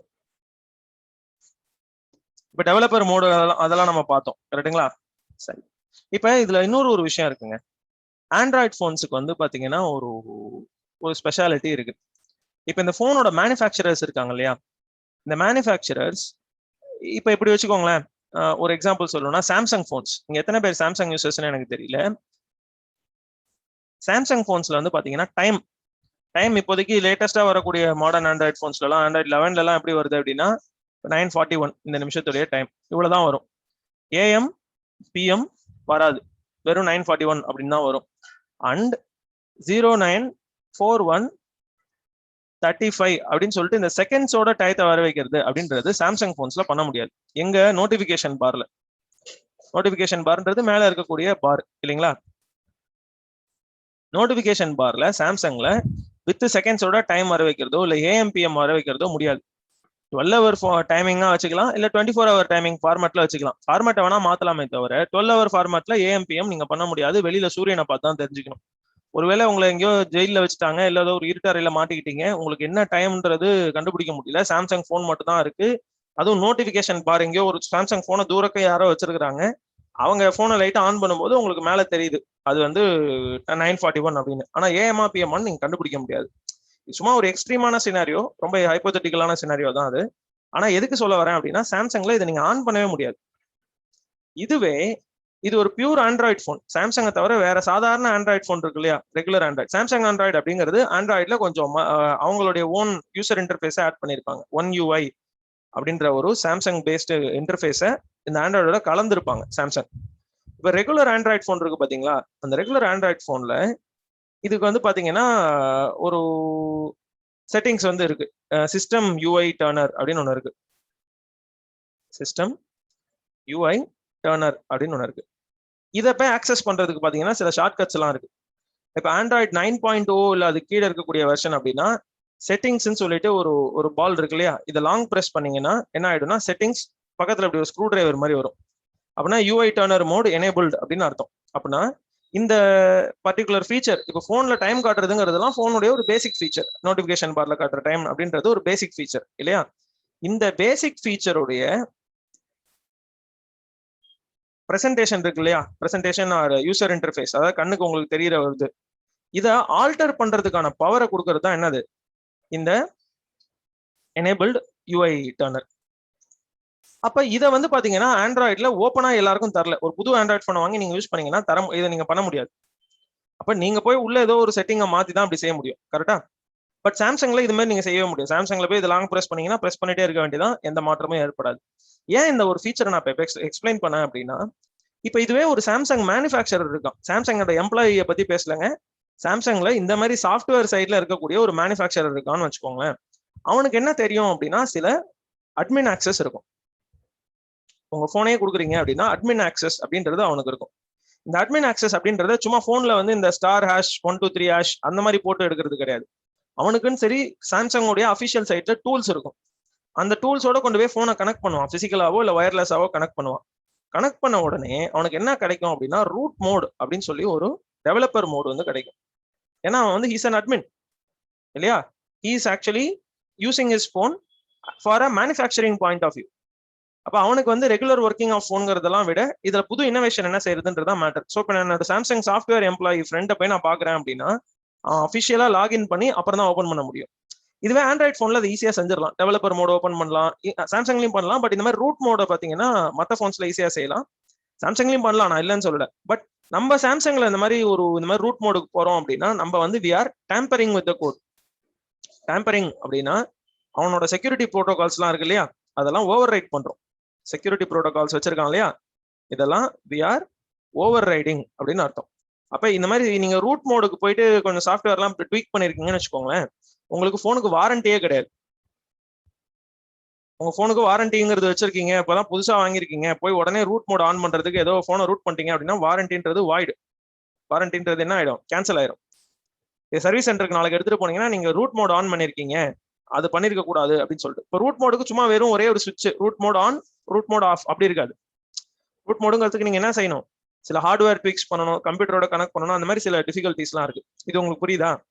ஆனால் ரூட் மோட நீங்க எதுக்கு, சரி அப்ப இவ்வளவு பிரச்சனை இருக்கிற விஷயத்த போய் ஏன் ஆன் பண்றாங்க யூசர்ஸ் அப்படின்னு பார்க்கும்போது, ரூட் மோட நீங்க ஆன் பண்ணி அதுக்கு ஆக்சஸ் கிடைச்சிருச்சு உங்களுக்கு அப்படின்னா நீங்க போனோட எந்த ஃபீச்சரை வேணா மாத்திக்கலாம். போனோட பேசிக் ப்ரோக்ராமிங் கூட என்ன செஞ்சிடலாம், டச் பண்ணிடலாம். பேசிக் ப்ரோக்ராமிங் ஆஃப் தி போனை கூட டச் பண்ணி ஆல்டர் பண்ணலாம். யாரு, எண்ட் யூசர் ஆகிய நீங்க. நீங்க ஒரு டெக்னீஷியன் இல்லாம இருக்கலாம், உங்களுக்கு இதை பத்தின ஐடியாவோ இல்ல ஒரு அட்வான்டேஜோ நாலேஜோ இல்லாம இருக்கலாம். இருந்தாலுமே சும்மா ட்ரை பண்ணுவோமேன்னு பண்ணவங்களுக்கு நிறைய பேருக்கு போன் வீணா போயிடும். சரி, இப்ப இதுல வேற ஒரு பிரச்சனை இருக்கு. இந்த ரூட் மோட் ஆன் ஆன போன் இருக்கு பாத்தீங்களா, அதுல certain apps will never get installed. No installation. என்ன எரர் உங்களுக்கு வரும் அப்படின்னா, this phone appears to be rooted, அதனால நாங்க உங்களுக்கு இதுல பண்ண மாட்டோம்னு வரும். இதுக்கு ஒரு ரொம்ப நோட்டபிளான ஒரு எக்ஸெப்ஷன், அதாவது நோட்டபிளான ஒரு எக்ஸாம்பிள் சொல்லணும் அப்படின்னா யார சொல்லலாம் தெரியுமா, கூகுள் பே. ஜிபே இருக்கு இல்லையா, கூகுள் பே. இவனை வந்து ஒரு ரூட்டட் போன்ல நீங்க இன்ஸ்டால் பண்ணவே முடியாது. ரூட் பண்ணிட்டீங்க அப்படின்னா செக்யூரிட்டி ஃபீச்சர் போயிடுச்சு, உங்க போன்ல வந்து நீங்க ரூட் மோட் ஆன் பண்ணிட்டீங்க, அந்த டிஃபால்ட் செக்யூரிட்டி மெத்தட்ஸ்லாம் இல்ல, அதனால என்ன பண்ண மாட்டோம்னா உங்க போன்ல நாங்க இன்ஸ்டால் பண்ண மாட்டோம்னு சொல்லிடுவாங்க. ஏன், நான் தான் யூசர், நான் தான் ரூட் ஆன் பண்ணேன், எனக்கு தெரியும் ரிஸ்க், அதை ஓகே அப்படின்னு சொன்னா அது கேட்காது, இட் ஒன்ட் இன்ஸ்டால். இப்போ ஏன் நான் ரூட் மோட பத்தி உங்களுக்கு இவ்வளவு டீடைல்டா சொன்னேன் அப்படின்னா, இந்த பெகசஸ் என்ன தெரியுமா பண்ணுது, இந்த பெகசஸ், ஒரே நிமிஷம், பெகசஸ் வந்து நான் ரெட்ல எழுதுறேன். இந்த பெகசஸ் போனுக்குள்ள வந்ததுமே எப்படி போயிட்டு இந்த இதெல்லாம் செய்யுது அப்படின்னு பார்க்கும்போது, போன்ல இருக்கக்கூடிய ரூட் மோட் இருக்கு இல்லையா, அந்த root mode and root privileges, உங்க போனை உடனே அது ரூட் பண்ணிடும்னு நான் சொல்லல, ரூட் ப்ரிவிலேஜஸ் அப்படின்னா ஒரு ரூட் மோட் பண்ணவனுக்கு என்னென்ன அட்மின் ஆக்சஸ் இருக்குமோ அந்த அட்மின் ஆக்சஸ் தான் போய் சீக் பண்ணுது. ஃபர்ஸ்ட் முதல்ல அதுல போய் தான் டச் பண்ணுது. ஓகேவா? அப்ப உடனே என்ன செய்யலாம், ரூட் கண்ட்ரோல் ரூட் ப்ரிவிலேஜஸ்க்கு அதுக்கு ஆக்சஸ் கிடைச்சிருச்சுன்னா உடனே என்ன செய்யலாம், கேமராவை ஆன் பண்ணலாம், மைக்ரோஃபோனை ஆன் பண்ணலாம், ஃபோன் லாக்ஸ் இதை ஆல்டர் பண்ணலாம். அது மாதிரி வந்து ஒரு ஃபைலை வந்து இன்ஸ்டால் பண்ணலாம், அதாவது ஒரு ஆப் இன்ஸ்டால் பண்ணலாம், இல்லை அன்இன்ஸ்டால் பண்ணலாம். இப்படி உங்களுக்கு பேசிக்கலி உங்க போனோட ஒரு super connection, super admin mode. இந்த சூப்பர் அட்மின் மோடுக்குள்ள போன் நுழைஞ்சிரும். ஆனா இதுல என்ன ட்விஸ்ட் அப்படின்னா, சூப்பர் அட்மினா இருக்கும்போது இந்த ஆக்டிவிட்டிலாம் நான் செய்யறேன்ட்டு உங்களுக்கு காட்டவும் செய்யலாம், காட்டாமலும் இருக்கிற மாதிரி சூப்பர் அட்மின் மோட்ல அவங்க மாத்திக்கலாம். அப்ப இந்த ரூட் மோடோட ஒரு பெரிய அட்வான்டேஜே அதான். இப்ப லேப்டாப்ஸ் இருக்குங்க, ஒன்றும் கிடையாது. லேப்டாப்ஸ்ல இப்ப நீங்க இப்ப லேப்டாப்ல கிளாஸ் கவனிக்கிறீங்கன்னா உங்களுக்கு தெரியும், உங்க கேமரா ஆன் பண்ணா நீங்க அதை ரியலைஸ் பண்ணுவீங்க. லேப்டாப்ல ஒன் செகண்ட், இதை ஒரு லேப்டாப்னு வச்சுப்போம். இங்க வந்து குட்டியா என்ன இருக்கு, கேமரா இருக்கு. கேமரா பக்கத்துல எப்பவுமே இங்க இந்த பக்கம் ஒரு டாட் இருக்கும், இந்த பக்கம் ஒரு சின்னதா ஒரு லைட் மாதிரி இருக்கும், அது வந்து ஒரு எல்இடி லைட். இது என்னன்னா, கேமரா ஆன்ல இருக்குன்னா இந்த லைட் எரியும், கேமரா ஆஃப்ல இருக்குன்னா அந்த லைட் எரியாது, அவ்வளவுதான் வித்தியாசம். அப்ப நீங்க கேமரா ஆன்ல இருக்கா இல்லையன்றது ஜஸ்ட் இந்த லைட்டை பார்த்தே கண்டுபிடிச்சிக்கலாம். இதை வந்து ஹேக் பண்றது ரொம்ப கஷ்டம். காரணம் வந்து என்னன்னா, இது வந்து ஒரு பிசிக்கல் மேட்டர், இது திறந்தா இது எரியணும் அப்படின்னு சொல்லிட்டு பிசிக்கலா உள்ள வந்து டிவைஸ் அந்த மாதிரி தான் செட் பண்ணிருப்பாங்க. அப்ப அந்த டிவைஸ்க்கும் பாத்தீங்கன்னா குட்டியா ஒரு கோடு இருக்கும், அந்த கோடை கூட நீங்க எக்ஸ்ப்ளாய்ட் பண்ண முடியும். அதாவது இந்த லைட் ஆஃப் ஆயிருக்கும் போது கூட கேமரா ஆன் ஆயிருக்கிறதுக்கு பாசிபிலிட்டிஸ் இருக்கு, இந்த மாதிரி ரூட் ஆர் அட்மின் மோட் இருந்தது அப்படின்னா கம்ப்யூட்டரை பொறுத்த அளவுக்கு. இப்போ அதே மாதிரி போன்ல உங்க கேமரா ஆன் ஆயிருக்குன்றது உங்களுக்கு தெரியாமலே என்ன பண்ணலாம், கண்டினியூஸா அதை ஆன் பண்ணலாம். எப்ப இந்த பெகசஸ் ரூட் மோட டார்கெட் பண்ணி ரூட் ப்ரிவிலேஜஸ் வாங்கிட்டா இது எதை வேணா யூட்டிலைஸ் பண்ணலாம். அப்ப ரூட் மோட பொறுத்த அளவுக்கு நீங்க ஆன் பண்றீங்க அப்படின்னா தட் இஸ் ஒன் திங். இந்த பெகசஸ் வந்து ஃபோர்சிபிளா உங்க போன்ல என்ன பண்ணுது, இதை ஆன் பண்ணுது வித்தவுட் எனி நோட்டிபிகேஷன். உங்களுக்கு இப்படி நடக்குதுங்கிறது தெரியாம பண்ணிருக்கு. ஸோ இதை பைபாஸ் பண்றதுக்கு என்ன செய்வாங்க இந்த மேனுஃபேக்சரர்ஸ், இந்த 0 டே அட்டாக்ஸ். இது வந்து 0 click attack and 0 day attacks. 0 click அப்படின்றது no response from user, no response needed from victim. விக்டிம்ட்டு இருந்து எந்த ரெஸ்பான்ஸும் அவசியம் இல்லை. 0 டே அப்படின்னா அன்னோன். அப்படி எதாவது வேண்டாம், சாரி ஒரே நிமிஷம். security gaps or vulnerabilities are unknown even to manufacturer. அப்ப இந்த மாதிரி ஒரு பிரச்சனை வருங்கிறத அவன் யோசிக்கவே இல்லை. அந்த மாதிரி இருக்கக்கூடிய ஒரு ப்ராப்ளம். பெகசஸ் உள்ள வந்ததும் இந்த ரூட் மோட் ரிலேட்டடா வரக்கூடிய ப்ராப்ளம்ஸ் எல்லாமே இப்படிதான் வரும். இது வரைக்கும் நீங்க நோட் பண்ணிட்டீங்களா? பண்ணிட்டீங்கன்னா கம்ப்ளீட்டட்னு கொடுங்க. we will go to the next slide.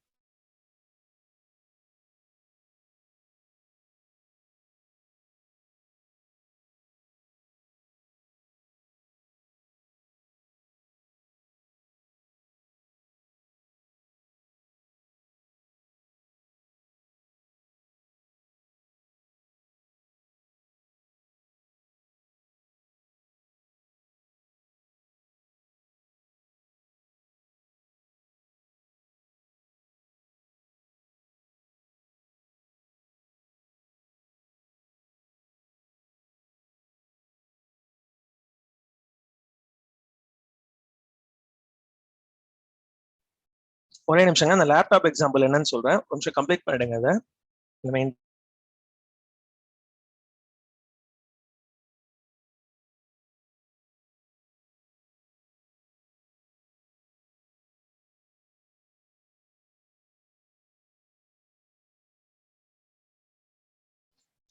Kalaiyarasan, நீங்க இப்ப வந்து ஒரு நிமிஷம் அன்மியூட் பண்ணுங்க. Yes sir. நீங்க இப்ப எந்த டிவைஸ்ல கிளாஸ் அட்டெண்ட் பண்றீங்க? Mobile sir. மொபைல்ல பண்றீங்களா? சரி, உங்கள்ட்ட லேப்டாப் இருக்கா வீட்ல? உங்கள்ட்டயோ இல்ல உங்க ரூம்மேட்ஸ்டயோ ஃப்ரெண்ட்ஸ்டயோ இப்ப இமிடியேட்டான லைக் உடனே இப்ப எந்திரிச்சு போங்கன்னு சொல்லல, லைக் இன்னைக்கு மதியானம் பார்க்கணும்னா பார்க்க முடியுமா உங்களால? சரி, அப்படி இருந்ததுன்னா ஒரு சிஸ்டம் சாதாரணமா ஓபன் பண்ண சொல்லி சாதாரணமா கேமராவை ஆன் பண்ண சொல்லுங்க. பண்ணீங்கன்னா பக்கத்துலயே அந்த கேமரா பக்கத்துலயே ஒரு சின்ன எல்இடி லைட் வந்து எரியும். கலர்லாம் மேனுஃபேக்சருக்கு தகுந்த மாதிரி மாறும். ஆனா அது வந்து ஒரு கம்பல்சரி ஃபீச்சர். இதுக்கு பக்கத்துலயே என்ன எரியும். இப்ப அதனாலதான் என்ன பண்ணிட்டாங்கன்னு வச்சுங்களேன், அது ஒன் செகண்ட் இருக்கு, லேப்டாப் ஷட்டர் அப்படின்னு சொல்லி பொண்ணு வைக்க ஆரம்பிச்சிட்டாங்க. இப்ப எல்லாரும் என் கேமராவை பாருங்க, குட்டியுண்டா ஒரு மெட்டாலிக் ஆப்ஜெக்ட் மாதிரி உங்களுக்கு தெரியுதா? இது வந்து என்ன ஆயிடுச்சுன்னா சில மேனுஃபேக்சரர்ஸ் இப்ப அவங்க லேப்டாப்போட சேர்த்து வர வச்சுட்டாங்க. இது என்னன்னா ஒண்ணும் கிடையாதுங்க. இப்ப கேமரா எனக்கு தெரியக்கூடாது அப்படின்னா நான் கேமரா எப்ப யூஸ் பண்றேன்னா அப்ப நான் கட்டிக்கிறேன்னு சொல்லிட்டு மேல என்ன செஞ்சிருவாங்க, ஒரு குட்டி பேப்பரை வச்சு அது மேல ஒரு டேப் போட்டிடுவாங்க. இதை நீங்க பாத்துருக்கலாம், சில டிவி சீரிஸ்ல பாத்துருக்கலாம், இல்ல சம் ரியாலிட்டிலே சில பேர் பண்ணி நீங்க பாத்துருக்கலாம். இப்ப புது மேனுஃபேக்சரர்ஸ்ல என்ன பண்ண ஆரம்பிச்சிட்டாங்க, பிசிக்கலா ஒரு ஷட்டர் வைக்க ஆரம்பிச்சிட்டாங்க. முன்னாடி காலத்துல எல்லாம் பிசிக்கலா தான் இருந்துச்சு ஷட்டர். அப்புறம் நாங்க சாஃப்ட்வேர் பேசிஸ்ல அதை சரி பண்றோம், அந்த ஷட்டர்லாம் அவசியம் இல்லை, அது பல்கியா இருக்கு, வெயிட் இன்க்ரீஸ் பண்ணுதுன்னு இப்படிலாம் கன்சர்ன்ஸ் இருந்ததுனால மாத்திட்டாங்க. இது மாதிரி ஒயிட் கலர்லயோ ஏதோ ஒரு கலர்லயோ லைட் வந்து எல்இடி லைட் பிளிங்க் ஆகும். கேமரா ஆன்ல இருக்கு அப்படின்னா, அந்த லைட் பிளிங்க் ஆகல எரியல அப்படின்னா கேமரா ஆஃப்ல இருக்குன்னு அர்த்தம். இது வந்து கேமராவுக்கு பவர் வரும்போதே இதுல வந்து இந்த லைட் எரியணுங்கிற மாதிரி அதுக்கான ஹார்ட்வேர் வந்து அப்படி இருக்கும். பட் அதுலயும் சின்ன ஒரு கோட் இருக்கு. போன்ல பாத்தீங்கன்னா கேமரா எரியுதுன்றதுக்கு அந்த மாதிரி எவிடன்ஸே கிடையாது.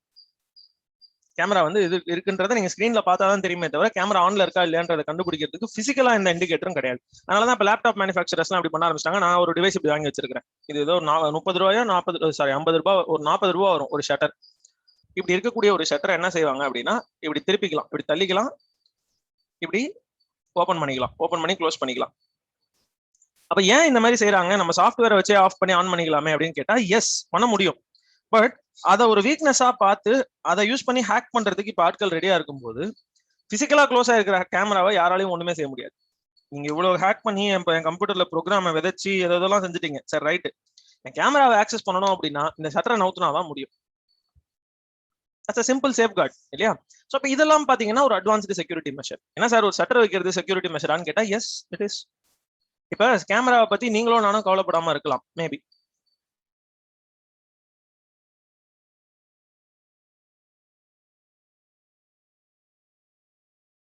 சார் ஆடியோ கேட்கல சார். Very sorry. எப்பல என்னங்க கேட்கல? Very sorry. எப்பல இருந்து கட் ஆச்சு? Can anyone tell? சார் இப்பதான் சார் 2 நிமிஷத்துக்கு முன்னாடி தான். இல்ல கடைசியா நீங்க அப்ப காதுல கேட்டது என்ன? ஷட்டர் சொன்னீங்கல சார், அதுக்கு அப்புறத்துல இருந்து தான் சொல்றேன். கேக்கல.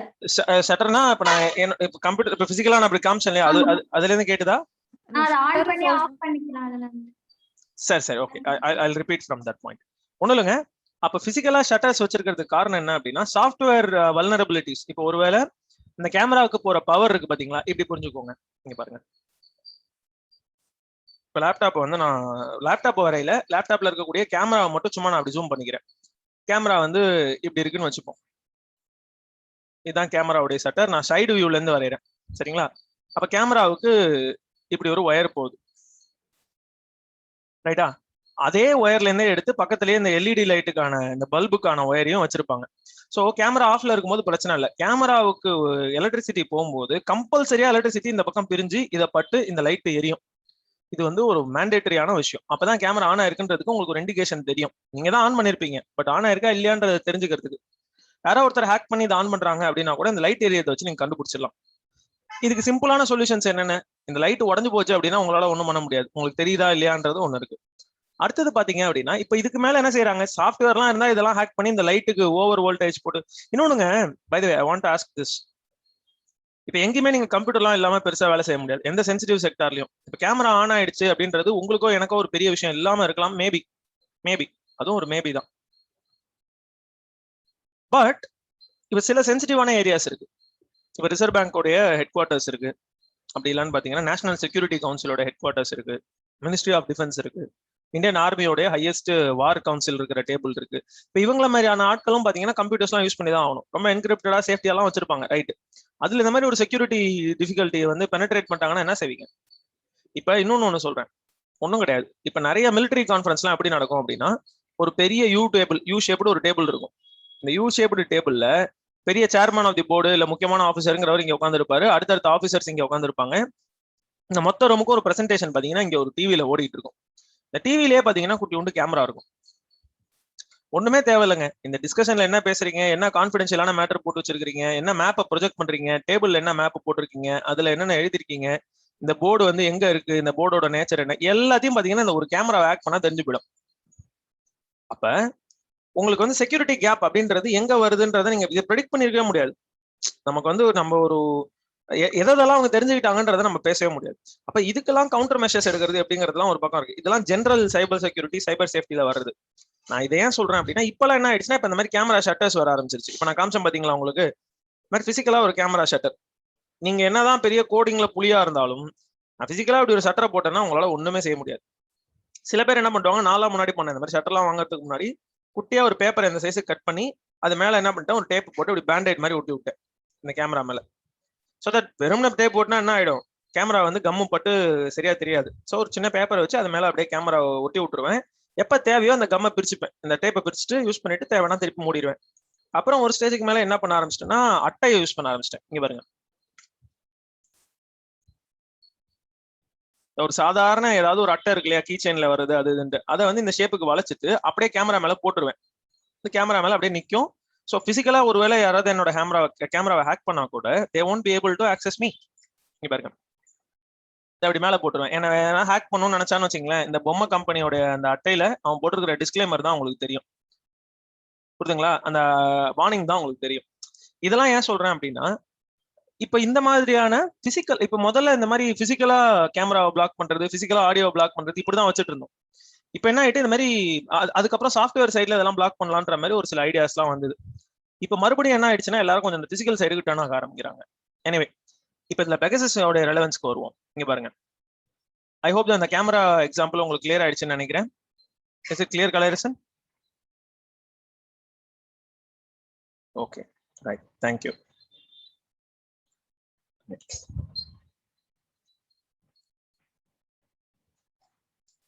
சரிங்க. அப்ப ஒன் செகண்ட். இப்படி உங்களுடைய கம்ப்யூட்டருக்குள்ளேயோ இல்ல உங்களுடைய ஸ்மார்ட் டிவைஸ்க்குள்ளேயோ வரக்கூடிய பெகசஸ் இந்த ரூட் மோட் ஆக்சஸ் பண்ணி இதை எல்லாத்தையும் இது பண்ணிட்டு என்ன பண்ணுது, இதெல்லாம் ஆன் பண்ணிட்டு இது சம்பந்தமான டேட்டாவை எங்க அனுப்புது, அவங்களுடைய கண்ட்ரோல் சென்டர் ஆர் கமாண்ட் சென்டருக்கு அனுப்புது. இந்த கண்ட்ரோல் சென்டர் அப்படின்றவன் எங்க இருக்கலாம், தௌசண்ட்ஸ் ஆஃப் மைல்ஸ் அவே, உலகத்துல வேற ஏதோ ஒரு கண்ட்ரில எங்கேயோ ஒரு இடத்துல உட்கார்ந்து இருக்கிறவனுக்கு இது எல்லாத்தையும் அனுப்புது. இல்ல உங்க ஓன் கண்ட்ரிலேயே டெல்லியிலேயே இல்ல வேற ஏதாவது ஒரு ஊர்ல உட்கார்ந்து இருக்கக்கூடிய ஒருத்தருக்கு இது வந்து அனுப்புது. சரி, இப்ப இதை டெவலப் பண்ணவன் யாரு, NSO லிமிடெட் அப்படின்ற ஒரு இஸ்ரேலி பிரைவேட் கம்பெனி. இவன் என்ன சொல்லிட்டான், இதை நான் லெஜிட்டிமேட்டா தான் டெவலப் பண்ணிருக்கேன், யாருக்கும் வந்து ஒரு திருட்டுத்தனமா யாருக்கும் தெரியாம சீக்கிரட் எல்லாம் பண்ணல, ஓப்பனா டெவலப் பண்ணி நான் வித்துக்கிட்டு இருக்கேன், it's a commercial thing for me அப்படின்றான். என்ன சொல்லிட்டான், NSO கம்பெனி யாரோடலாம் டீல் பண்ணோம் அப்படின்னா கவர்மெண்ட்ஸ், டைரக்டா governments of various countries in the world or government agencies. Government agencies. அப்ப கவர்மெண்ட் ஆஃப் இந்தியா நேரா போய் கேட்கலாம், பிரைம் மினிஸ்டர் ஆஃபீஸ்ல இருந்து யாராவது ஒருத்தன் போய் NSO ஆஃபீஸ் கதவை தட்டி ருபீஸ் டேஷ் crores அப்படின்ற அமௌண்ட்டை சொல்லி நான் கொடுத்துட்றேன், நீ உடனே இந்த சாஃப்ட்வேர் என்கிட்ட கொடுத்துரு, இந்த வெப்பனை என்கிட்ட கொடுன்னு. சரி, இதை வந்து ஒரு சைபர் வெப்பன் கிளாஸிஃபை பண்ணிட்டாங்க. It's not a tool anymore, it's a cyber weapon. சரிங்களா, தட் இஸ் இம்பார்ட்டன்ட். இது சைபர் வெப்பனா கிளாஸிஃபை பண்ணி ரொம்ப வருஷங்கள் ஆச்சு. இது வந்த ஃபர்ஸ்ட் ஃபியூ வெர்ஷன்ஸ்லேயே எல்லாம் பண்ணிட்டாங்க. எனிவே, கவர்மெண்ட்ஸ் மட்டும்தான் எங்களுக்கு clients, governments and government agencies மட்டும் தான் எங்களுக்கு கிளைண்ட்ஸ், எந்த பிரைவேட் என்டிட்டிக்கும் நாங்க இது வரைக்கும் இதை வித்ததே இல்லை அப்படின்ட்டான் NSO. ஒண்ணு என்னென்ன பர்பஸ், இது கவர்மெண்ட் வந்து terrorist activities, child pornography, violence planning, இந்த மாதிரி ஆக்டிவிட்டிஸ் எல்லாம் ப்ரிவென்ட் பண்றதுக்காக தான் இதை கேட்கறாங்க. அதனால யாராவது இந்த வேலையை செஞ்சுதான் ஆகணும், it is a difficult work, but யாராவது ஒருத்தர் செய்யணும், இதை நாங்க செய்யறோம் அப்படின்ற மாதிரி ஒரு ஜஸ்டிபிகேஷன் கொடுத்தாங்க. எப்ப இந்த பிரச்சனை முதல்ல வர சமயத்துல. இப்ப என்ன சொல்றாங்க அப்படின்னா, இப்பவும் அதே தான் சொல்றாங்க, கவர்மெண்ட் ஏஜென்சிஸ்க்கு மட்டும் தான் வைக்கிறோம். கிட்டத்தட்ட பாத்தீங்கன்னா 40 வித்தியாசமான கண்ட்ரீஸ், 40 கண்ட்ரீஸ் இந்த வேர்ல்டு, அண்ட் இந்த 40 கண்ட்ரீஸ்ல இருந்து கிட்டத்தட்ட 60 கிளைண்ட்ஸ். முதல்ல நானும் இந்த இன்ஃபர்மேஷனை பார்த்து கொஞ்சம் கன்ஃபியூஸ் ஆயிட்டேன். அப்புறம் தான் எனக்கு இந்த டிஃபரன்ஸ் வந்து புரிஞ்சுது. ஃபார் எக்ஸாம்பிள் சொல்லணும் அப்படின்னா, நம்ம இந்தியாவை விட்டுருவோம்.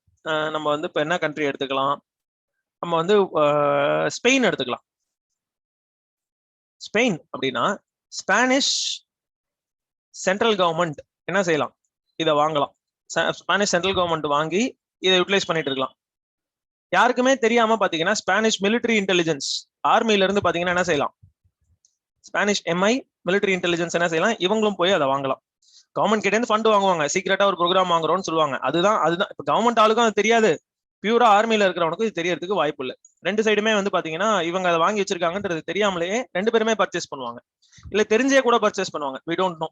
பட் த பாயிண்ட் இஸ், ஒரே கண்ட்ரில இருந்து மோர் தேன் ஒன் கிளைண்ட் வரலாம், நேரடியாக கவர்மெண்ட் வரலாம், இல்ல ஒரு கவர்மெண்ட் ஏஜென்சி, இல்ல ஒரு லா என்ஃபோர்ஸ்மெண்ட் ஏஜென்சி, ஒரு கோர்ட், இது யார வேணா வாங்கலாம். ஸோ இப்போ இவங்கெல்லாம் என்ன செஞ்சிருக்காங்க, அப்ப மொத்தமா 40 கண்ட்ரிஸ் இருக்கு எங்கள்கிட்ட கிளைண்ட் லிஸ்ட்ல. அந்த 40 கண்ட்ரீஸ்ல 60 கிளைண்ட்ஸ் இருக்கிறாங்க, அத்தனை பேருக்கு நாங்க சப்போர்ட் பண்ணிட்டு இருக்கிறோம் அப்படின்ட்டு சொல்றாங்க இந்த NSO கம்பெனி. இன்னொன்னு என்ன விஷயம்னா, NSO does not directly store data. NSO doesn't receive or store data அப்படின்றாங்க. இது ரொம்ப முக்கியமான ஒரு பாயிண்ட். இதுவுங்க உங்களுக்கு என்ன செய்யலாம் அப்படின்னா, அந்த identify which of the statements are correctல வந்து இதை வச்சு ட்விஸ்ட் வைக்கலாம். எப்படின்னா, இந்த பெகசஸை டெவலப் பண்ணவன் NSO, he also receives a copy of all the data, இல்ல he also like is involved in the snooping அப்படின்ற மாதிரி நான் சொல்றதுக்கு வாய்ப்பு இருக்கு. அப்படி சொன்னா அது ராங். அவனுக்கு எந்த டேட்டாவும் கிடையாதுன்னு அவன் சொல்றான். இட்ஸ் வெரி லைக்லி ஆல்சோ அவனுக்கு எதுவும் போறது இல்லைன்றதும் ஒரு அதுக்கு நிறைய வாய்ப்பு இருக்கு. 1 minute.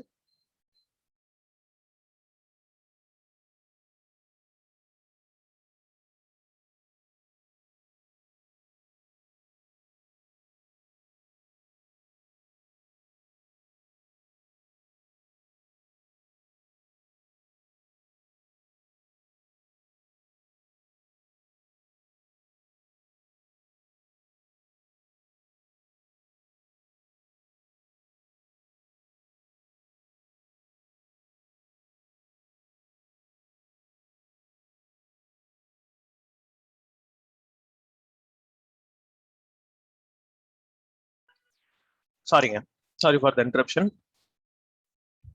இப்ப நான் உங்களை ஒரு கேள்வி கேட்க போறேன்.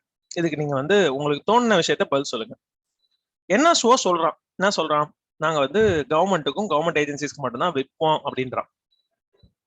அப்ப வாட் இஸ் ஸ்டாப்பிங், இந்த NSOவை எது தடுக்குது What is stopping NSO?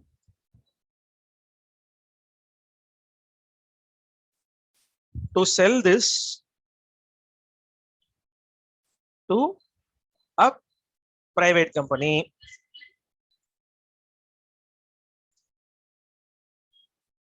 Terrorist network.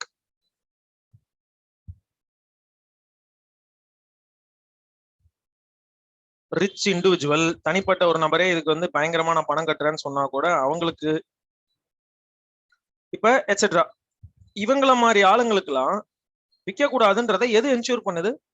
இவன் சொல்ற ஒரே ஒரு வார்த்தையை மட்டும் நம்பிடலாமா? How does what is stopping NSO? என்ன ஸ்டாப் பண்றதுக்கு பாசிபிலிட்டி இருக்கு சொல்லுங்க பாப்போம். அவனோட மாரல்ஸ் எத்திக்ஸ் எல்லாம் சொல்லிடாதீங்க. இது மாதிரி சாஃப்ட்வேர் டெவலப் பண்றவங்களுக்கு அதெல்லாம் எப்படி இருக்குன்றதெல்லாம் ரொம்ப கொஸ்டினபிள் தான். இருக்காதுன்னு சொல்லல, பட் எப்படி இருக்குன்றதெல்லாம் ரொம்ப கொஸ்டினபிள். மாரல்ஸ் எத்திக்ஸ் எல்லாம் கிடையாது. So what is stopping NSO?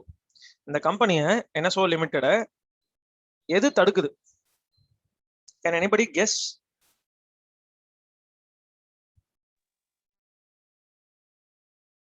Sir அவங்கள வாட்ச் பண்றதுக்கு ஏதாவது கவர்னிங் அத்தாரிட்டிஸ் இருக்கலாம். Very good. Government of Israel, வேற ஒன்றும் கிடையாது. இஸ்ரேலி கவர்மெண்ட் இருக்கு பாத்தீங்களா, அவங்க இதுக்குன்னு ஒரு லா வச்சிருக்காங்க. இப்போ there are certain items you cannot sell to other parties except authorized governments. Israeli law என்ன சொல்லியிருக்கு அப்படின்னா, authorized governments அப்படின்னா அவன் ப்ராப்பரா கவர்மெண்டாவே இருக்கணும். சும்மா ஒரு நாங்க தான் கவர்மெண்ட்னு கிளைம் பண்றவங்கலாம் கிடையாது. அந்த கண்ட்ரியோட இன்டர்னல் லா படி இவன் தான் என்னவா இருக்கணும்? ஆத்தரைஸ்டு கவர்மெண்டா இருக்கணும். அப்படிப்பட்டவங்களுக்கு மட்டும்தான் இதை விற்கணும் அப்படின்ட்டு இஸ்ரேலி லா வந்து இருக்கு. ஸோ அதை பிரேக் பண்றான்னா அவன் சொந்த கண்ட்ரியோட லாவே பிரேக் பண்றான். நல்லா புரிஞ்சுக்கோங்க. இதை வந்து அவங்க கவர்மெண்ட்டே என்ன பண்ணிட்டாங்க, இஸ்ரேலி கவர்மெண்ட்டே இது ஒரு சைபர் வெப்பன் அப்படின்னு கிளாஸிஃபை பண்ணிட்டாங்க. சரியா? அதனால இதை வந்து ஆத்தரைஸ்டு கவர்மெண்ட்ஸ்க்கு மட்டும் தான் வைக்கணும்னு சொல்லியிருக்காங்க. இதை தவிர இந்தியாவில நீங்க ஒரு லாவை பிரேக் பண்றதுக்கும் இஸ்ரேல்ல பிரேக் பண்றதுக்கும் பெரிய டிஃபரன்ஸ் இருக்கு. அதுக்கு ஒரு சாம்பிள் சொல்லணும் அப்படின்னா காஷ்மீர் எக்ஸாம்பிள சொல்லிக்கலாம். சரி, அங்க இருக்கக்கூடிய அந்த நேச்சர் ஆஃப் ப்ராப்ளம் அப்படின்றது வேறங்க. சென்டிமெண்ட்ஸ் அப்படின்றது தட் இஸ் டிஃபரெண்ட். காஷ்மீரி இஷ்யூக்கும் பாலஸ்தீனியன் இஷ்யூக்கும் நிறைய டிஃபரன்சஸ் இருக்கு. நான் அதுக்குள்ளேயே போகல. பட் இங்க வந்து இஸ்ரேலி ஃபோர்ஸஸ், அங்க வந்து இஸ்ரேலி ஃபோர்ஸஸ் என்ன பண்ணுவாங்க அப்படின்னா, டெய்லி அவனுக்கு ரோந்து பண்ணி தான்.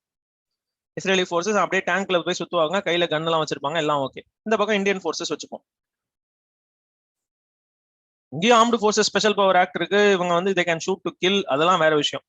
பட் ஜென்ரலா பொலிட்டிக்கல் மேட்டர்ஸ் எல்லாம் மனசுல வச்சுட்டு பார்க்கும்போது ஒரு ஸ்டோன் த்ரோயிங், கல் எறிதல் அப்படின்றது இருக்கு இல்லையா, இதே கல் இஸ்ரேலி ஃபோர்ஸஸ் மேல விழுந்தா ஆர் இந்தியன் ஃபோர்ஸஸ் மேல விழுந்தா என்ன ரெஸ்பான்ஸ் அப்படின்னா, இஸ்ரேலி ஃபோர்ஸஸ் என்ன பண்ணிடுவாங்க, உங்களை டீடைன் பண்ணிடுவாங்க.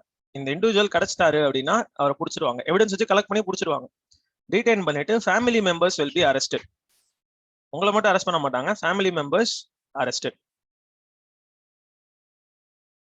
அண்ட் உங்களுடைய ரெசிடென்ஸ், அபிஷியலி ரெஜிஸ்டர்டு ரெசிடென்ஸ் அப்படின்னு ஒன்று இருக்கும்.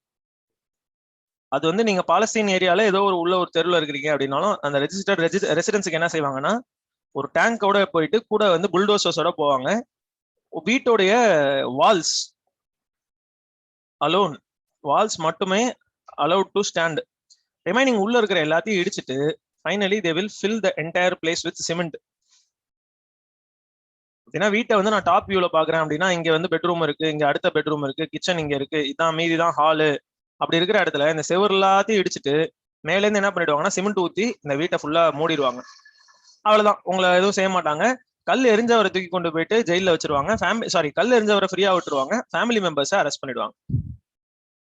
அப்ப இது வந்து ஒரு இன்டைரக்டான த்ரெட், மனிதநேயமற்ற செயல். அதெல்லாம் வேற. நான் அவங்களோட ஆக்டிவிட்டிஸ் கரெக்ட்ன்றதெல்லாம் நான் சொல்லவே இல்லை. இது மாதிரிதான் அவங்க அதுக்கு ரெஸ்பாண்ட் பண்றாங்க அப்படின்றதுக்கு சொல்ல வரேன். இது மாதிரி பண்ணா என்ன நடக்கும் அப்படின்னா, it's psychological hit for anybody who wants to throw a stone at a Israelite force. இப்போ இந்தியாவில் நம்ம அந்த மாதிரி எதுவுமே செய்யறது இல்லை. ஒன்று ஆப்ஸ்பா பேஸ் பண்ணி armed forces special power act கீழே ரொம்ப சிவியரான ஸ்டோன் த்ரோயிங் இருக்கு அப்படின்னா they will start to shoot to kill. இது வந்து ரொம்ப எக்ஸ்ட்ரீம் எஸ்கலேஷன் ஆஃப் சிச்சுவேஷன்ல மட்டும் தான் நடக்கும். மற்ற சமயத்துல வி வில் சிம்பிளி ரிட்ரீட். நம்ம ஃபோர்ஸஸ் எல்லாம் எடுத்துட்டு பின் வாங்கிடுவோம். ரொம்ப ஸ்டோன் த்ரோயிங் இருக்கு அப்படின்னா அடிதடிலாம் பண்ணி கலைச்சிருவோம். But that's it. அப்ப இதுதாங்க டிஃபரன்ஸ். இந்த சென்டிமெண்ட்டுங்கிறது டிஃபரன்ஸ். அப்ப நல்லா புரிஞ்சுக்கோங்க, இதுல மாரல் எத்திக்ஸ் எல்லாம் கிடையாது. அப்ப இந்தியா, இது வந்து ஒரு எக்ஸாம்பிளுக்காக சொல்றேன். இந்தியாவில ஒரு லாவை பிரேக் பண்ணா ஜென்ரலாவே இங்க இருக்கக்கூடிய லீகல் சிஸ்டம், கோர்ட்ஸ், அதோடைய ஸ்பீட் ஆஃப் எக்ஸிகியூஷன், லாலாம் சரியா இருக்கு இல்லைன்றதெல்லாம் வச்சுப்போம். ஆனா actual implementation of law, implementation and justice, executive and judiciary ரெண்டுமே எக்ஸ்ட்ரீம்லி ஸ்லோ, வெரி ஸ்லோ. அப்ப இங்க வந்து ஒரு சட்டத்தை உடைக்கும் போது அவ்வளவு பயமோ இல்லை அவ்வளவு பிரச்சனையோ கிடையாது. ஆனா இது இஸ்ரேலி லா, அவன் கண்ட்ரில இந்த லாவை பிரேக் பண்ணா அவனுக்கு என்ன கான்சிக்வன்ஸ் அப்படின்னு பார்க்கும்போது ரொம்ப வயலண்டான கான்சிக்வன்சஸ் இருக்கும். அதனால இதெல்லாம் மனசுல வச்சுக்கிட்டு NSO லிமிடெட் இந்த விஷயத்துல பொய் சொல்லல அப்படிங்கறத எல்லாரும் நம்புறதுக்கு ஒரு அதிக வாய்ப்பு இருக்கு. இது எல்லாமே வந்து ப்ராபபிலிட்டி தாங்க. எல்லாத்தையும் மீறி ரிஸ்க் எடுத்து அவன் வேற யாரோ ஒரு டெரரிஸ்ட் நெட்வொர்க் இதை வித்திருக்கான் அப்படின்னா நம்மளால ஒன்றும் செய்ய முடியாது. பட் நம்மளுடைய அவைலபிள் இன்ஃபர்மேஷன் வச்சு பார்க்கும்போது NSO limited has very less chance of selling it to a private party or to other people அப்படின்னு அர்த்தம். அண்டர்ஸ்டுட்? ஸோ அதை பேஸ் பண்ணி தான் சொல்றோம் NSOன்றவன் வேற எந்த கம்பெனிஸ்க்கும் விற்கல, ஒன்லி ஃபார் கவர்மெண்ட்ஸ்க்கு வித்திருக்கான், 40 கண்ட்ரில 60 கிளைண்ட்ஸுக்கு வித்திருக்கான் அப்படின்றது இது. இது வரைக்கும் உங்களுக்கு கிளியரா? சரி, அடுத்தது பாத்தீங்க அப்படின்னா, அடுத்தது இந்த இஸ்ரேலியோட மினிஸ்ட்ரி ஆஃப் டிஃபென்ஸ் இருக்கு பாத்தீங்களா, ஒரே நிமிஷம் இருங்க. இந்த இஸ்ரேலியோடைய இந்த கவர்மெண்ட் ஆஃப் இஸ்ரேல் இருக்கு பாத்தீங்களா, இவங்க ஆத்தரைஸ்டு கவர்மெண்ட்ஸ் சொல்லியிருக்காங்க பாத்தீங்களா. ஆத்தரைஸ்டு கவர்மெண்ட்டுக்கு என்ன அர்த்தம்னா ரெண்டு விஷயம் இருக்கு. ஒன்னு வந்து உண்மையான சரியான கவர்மெண்ட் தானா, இவன் வந்து ஆத்தென்டிக்கான ஆள் தானான்ற மாதிரி ஒரு பர்ஸ்பெக்டிவ்ல பார்க்கலாம். ரெண்டாவது என்னன்னா, இப்ப இப்படி வச்சுப்போம். Can I move on to the next slide? இது வரைக்கும் எழுதிட்டீங்களா எல்லாரும்? காப்பிடா? கம்ப்ளீட்டட்?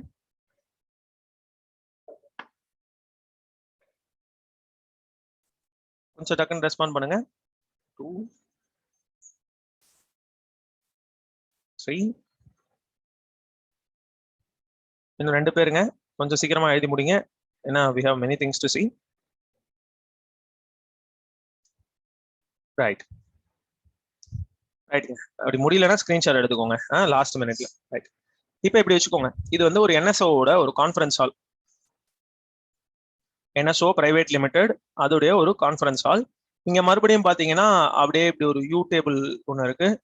கம்பெனியோட சேர்மன் உட்காந்துருக்காரு, மற்ற எக்ஸிக்யூட்டிவ் ஹெட், மார்க்கெட்டிங் ஹெட், அவன் எல்லாரும் உட்காந்துருக்காங்க. இந்த ஒரு சீட்டு மட்டும் பாத்தீங்கன்னா ஒரு வேற வித்தியாசமான சீட்டா இருக்கு, சேப்பு கலர்ல இருக்கு. இதுதான் ரூமோட என்ட்ரி. இங்கதான் பவர் பாயிண்ட் பிரசன்டேஷன் நடந்துகிட்டு இருக்கு. இங்க நடுவு சிஸ்டம்ஸ்லாம் இருக்கு. நான் இவ்வளவு கிராஃபிக்கலா அதை எக்ஸ்பிளைன் பண்றதுக்கு ஒரு ரீசன் இருக்கு. You will understand it in a minute. சரிங்களா? எனிவே இவங்க எல்லாம் டிசைட் பண்றாங்க எந்த கண்ட்ரிக்கு விற்கலாம், எந்த கண்ட்ரிக்கு விற்க கூடாதுன்ட்டு. கம்பெனியோட CEO என்ன சொல்றாரு, யார் காசு கொடுக்குறானோ அவனுக்கு வித்துருவோம்னு சொல்லி ஏதோ சொல்றாரு. பெரிய லிஸ்ட் ஆஃப் கண்ட்ரிஸ் வந்து சொல்றது இந்த எல்லா கண்ட்ரிஸ்க்கும் விற்கலாம் அப்படின்ட்டு. திடீர்னு இந்த எம்டி சீட்டை நோக்கி யார் வராங்க அப்படின்னா இஸ்ரேலி கவர்மெண்ட்ல இருந்து ஒருத்தர் வந்து உட்கார்றாரு. அவர் என்ன சொல்றாரு, அந்த லிஸ்ட்டை டிஸ்பிளே பண்ணுங்க அப்படின்றாரு. 1 2 3 அப்படியே சீரியல் நம்பர் ஆஃப் கண்ட்ரிஸ் வந்து வருது. Okay, serial number 7, serial number 12, serial number 19, serial number 74, serial number 86. இந்த கண்ட்ரிஸ் எல்லாம் போட்டிருக்கீங்க இல்லையா, இவங்க எல்லாம் காசு கொடுத்தா கூட இவங்கள்ட்ட விற்க கூடாது. தே ஆர் அன்ஆத்தரைஸ்டு கவர்மெண்ட்ஸ் அப்படின்றாரு. சார் இல்ல சார், இவங்க காசு கொடுக்க ரெடியா இருக்காங்கன்னு CEO பேசும்போது, என்னப்பா உங்க கம்பெனில சிமெண்ட் போடணுமா அப்படின்னு கேட்பாரு. இதை நான் ஏன் சொல்றேன்னா, இஸ்ரேலி கவர்மெண்ட் அஃபிஷியல்ஸ் இந்த விஷயத்துல ரொம்ப வயலண்டா நடந்துப்பாங்க. அது அந்த வயலன்ஸ் அப்படின்றதுக்கான இம்பாக்ட் நீங்க இந்த மாதிரி சாஃப்ட்வேர் கம்பெனில கூட நீங்க ஃபீல் பண்ணலாம். மற்ற கம்பெனிக்கு இந்த கண்ட்ரிஸ்க்கு யாருக்கும் நீங்க சேல் பண்ணக்கூடாது. இந்த சீரியல் நம்பர்ஸை தவிர்த்து ரிமைனிங் இருக்கான் இல்லையா, அவன்லாம் ஆத்தரைஸ்ட், அவன்கிட்ட நீங்க விற்கலாம், விருப்பப்பட்டா விற்கலாம், இல்லைன்னா இல்லை, உங்க இஷ்டம் அது. பட் இந்த கண்ட்ரிஸ் எல்லாம் விற்க கூடாது அப்படின்னு சொல்லிட்டு. அப்ப to whom it should be sold and to whom it should not be sold. யார்கிட்ட விற்கலாம், யார்கிட்ட விற்க கூடாதுன்றது it is not the decision of NSO Limited alone anymore. அவங்க மட்டும் விற்கிறதுக்குன்னு சொல்லி, அதாவது விற்கிறது யார்கிட்ட விற்கலான்றத அவங்க மட்டும் முடிவு செய்யறதுன்ற காலம் போயிடுச்சு. முன்னாடி அப்படி இருந்ததுங்கிறது ஒரு முக்கியமான விஷயம். ஆரம்பத்தில் அப்படி இருந்தது, பட் போக போக இஸ்ரேலி கவர்மெண்டோட இன்டர்ஃபரன்ஸ் இதுல ஜாஸ்தி ஆயிட்டு இதெல்லாம் புது டெவலப்மெண்ட்டுங்க. முன்னாடி இது ஒரு பெரிய டெவலப்மெண்ட் இல்லை, இப்போ வந்து இட்ஸ் அன் இம்பார்ட்டன்ட் டெவலப்மெண்ட். சரிங்களா? ஸோ எந்த கண்ட்ரிஸ்க்கு விற்கலாம் அப்படின்றதுக்கு இதுல வந்து இன்னைக்கு இருக்கக்கூடிய நியூஸ், இன்னைய பேப்பர்ல ஒரு எக்ஸாம்பிள் என்ன சொல்லியிருக்காங்கன்னா, the company hesitated. எப்ப சவுதி அரேபியாவுக்கு இதை விற்கலாம் அப்படின்னு சொல்லும் போது, சவுதி அரேபியாட்ட இந்த டூல் கொடுக்கலாம், இந்த வெப்பன் வந்து விற்கலாம் அப்படின்னு நினைக்கும் போது, the company was having reservations. Company வந்து வேண்டாம், இதை விற்க வேணாங்கிற மாதிரி நினைச்சாங்க. வேறஸ் கவர்மெண்ட் என்ன பண்ணிடுச்சு, கம்பல்சரியா நீங்க வித்துதான் ஆகணும்னு சொல்லி ஃபோர்ஸ் பண்ணிருக்கு, வித்துட்டாங்க. எனிவே அங்க வந்துங்க ஒரு சவுதியில வந்து ஒரு ஜேர்னலிஸ்ட் இருந்தாரு. அவர் பேர் வந்து ஜமால். இந்த பேரை நீங்க கேட்டிருக்கலாம், இன்னைக்கு பேப்பர்லயே அந்த பேர் இருக்கு. ஸோ இஃப் நெசசரி நீங்க அதை வெரிஃபை கூட பண்ணிக்கலாம். ஜமால் கஷோகி அப்படின்னு சொல்லிட்டு ஒரு ஜேர்னலிஸ்ட் இருந்தாரு. இவர் வந்து he was very critical of Saudi policies. Very கிரிட்டிக்கல்னா என்னது, கவர்மெண்ட்டை கிண்டல் பண்றது, இந்த கிங் எல்லாம் சரியில்லைன்னு சொல்றது, இது மாதிரி எல்லாம் பண்ணிட்டு இருந்தாரு. பட் அவரை வந்து அவர் மேல இது பண்ணியிருக்காரு. இவரை வந்து நைஸா எது கூட்டு வந்திருப்பாங்கன்னா டர்க்கியோடைய எம்பசி கூட்டு வந்திருப்பாங்க. எம்பசின்றதெல்லாம் பொதுவாக ரொம்ப சேஃப் ஸ்பேஸுங்க. இதை நீங்க தெரிஞ்சு வச்சிருப்பீங்கன்னு நான் நம்புறேன். இருந்தாலும் நான் இப்போ ஒரு தடவை குட்டியா சொல்றேன். இப்ப இப்படி இருக்கு.